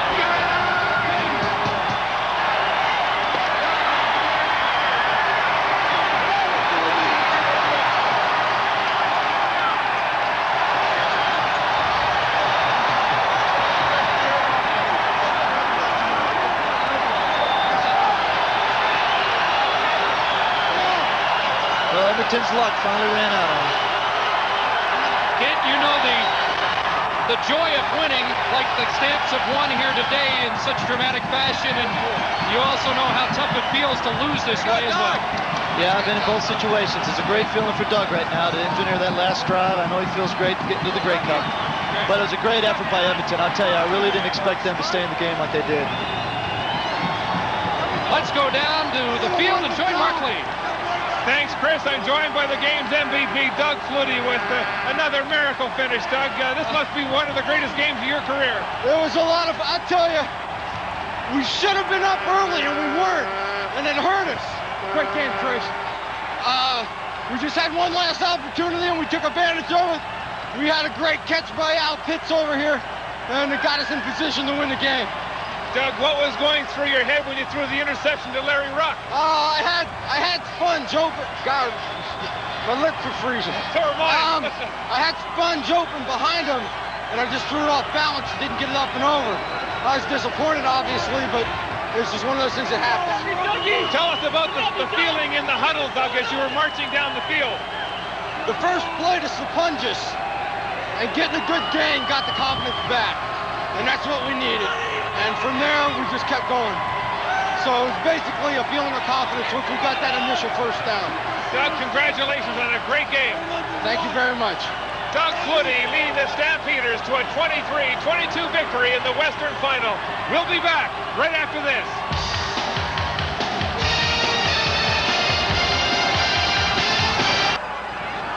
After some jubilation in the Stampeder dressing room, now the post-game prayer as the Calgary Stampeders reflect on quite an afternoon. Here's Wally Buono's reaction to the Flutie touchdown. Nice to have a guy like number 20 in your corner as Buono and Rickman celebrate a West Final victory over the Edmonton Eskimos. So the jinx for home teams is over, but it almost continued. Edmonton really did put together quite an afternoon. Well, they played great defensively all game, but I said early on that I felt like if they tried to play ball control for 4 quarters, that they weren't going to be able to score enough points to stop Calgary's offense from outscoring them, and that's what happened. We've seen Doug Flutie do this so often in his career, but for a whole offense, I would think you'd need a lot of maturity and composure to be able to come across with the 10 points necessary in the dying minutes of a game. Well, they got a great play to start that drive to Sapunjis. They got a middle screen to Sapunjis, and then they got the big play to Pitts on an out and up. Which really, well, here's the play here. I was really surprised that Jackson got beat on an out and up in that situation, but that's Alan Pitts for you. He came up with another big play for Calgary. After that, Doug did it on the ground with 3 runs to get it into the end zone. So we've got the matchup, at least the Western representative, I think a lot of people expected. Now it's Calgary and Winnipeg. Your thoughts on that? It's going to be really interesting. Well, here you see the run by Flutie. All he did was he put 3 receivers to each side with nobody in the backfield. That spread out the defense, relied on his offensive line to take care of the 5 guys up front, and they did the job. As far as the Grey Cup's concerned, it's going to be a matchup between Calgary's high-powered offense, in which they try to spread out the defense, and Winnipeg's linebackers.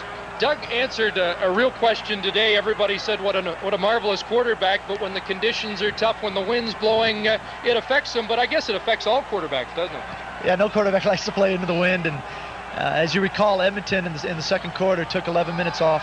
I think it was the second quarter. Anyway, one of the quarters, they took 11 minutes off the clock when they were going into the wind didn't give Jug a chance to have the win at his back. Well, remember, the Calgary Stampeders set the goal right after losing last year that the only way this could be a successful season is to win the Grey Cup game. So I think that's why it looks a little subdued in that dressing room right now.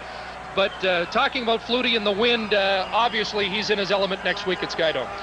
Oh, you couldn't ask for any better situation than to play in a dome for a championship game with their offense in which they rely on the pass and the 5 and 6 receiver set. It's really going to favor Calgary. We didn't really see him have the ability to put the ball in the air like he likes to today and mix up the receivers, but we did get that in the last minute. Sapunjas has been such a big guy for him all year long. Yeah, I kept waiting for them to go to Sapunjas sometime during the course of the ball game because he has really hurt other defenses in the league in which you've got to match up with him with your extra defensive back, which is usually your lesser defensive back. They waited all game long and got a big play out of him right at the end. Are you surprised that the Eskimos made it as tough as they did today? A lot of people thought this was going to be a blowout unless there was a blizzard. I really was surprised, to be honest with you. I felt like Calgary's receiving core matched up very well against Edmonton's secondary.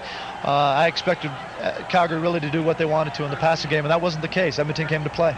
So is this an indication that next week's game, Calgary will be the favorite? I'm sure that next week's game will be closer than the odds makers might have made it. Well, if Winnipeg plays like they did today, especially defensively, it'll be a close ball game. But if Calgary gets on a roll offensively and gets a tempo going inside the dome, it could be a long day for Winnipeg's secondary. I think some questions were answered as, again, we look at the jubilation in the Calgary Stampeder dressing room. I think we answered the question about Calgary's defense today against the run. Marvin Pope is going to be a key man next week against Michael Richardson. Right now, we're ready to go into that happy dressing room and join Mark Lee. Thanks, Chris, and we're joined by the commissioner of the CFL, Larry Smith, who's going to present the Western Division Championship trophy to owner Larry Rickman and head coach and general manager Wally Wano. Thanks very much, Mark. Larry, Wally, well, I'll tell you what, that was Heartbreak City, and talk about having heart attacks in the stands. I think all the fans and everyone across Canada saw a great game, and a game that really exemplifies the CFL. We should congratulate Edmonton for a fine effort today, but the day goes to you guys. Congratulations, Larry and Wally, on an effort well-deserved, and good luck next week. Congratulations. Thank you, Larry, and I just got to say thanks to the coaches, Wally, the team. We got the best team in the league. I'm proud of these guys, and I'm proud of what they're doing for our city. Larry, it was a cardiac city for all of us down there on the sidelines in that last minute. At halftime, you said to me, we just got to win this game. What were you going through? I got to tell you, this was tougher than the Grey Cup last year. We've worked so hard this year. Everybody's worked so hard. Wally, the best. I'm just thrilled, Mark. Just thrilled. Wally, I know you probably didn't get much sleep last night. How did you handle the last minute?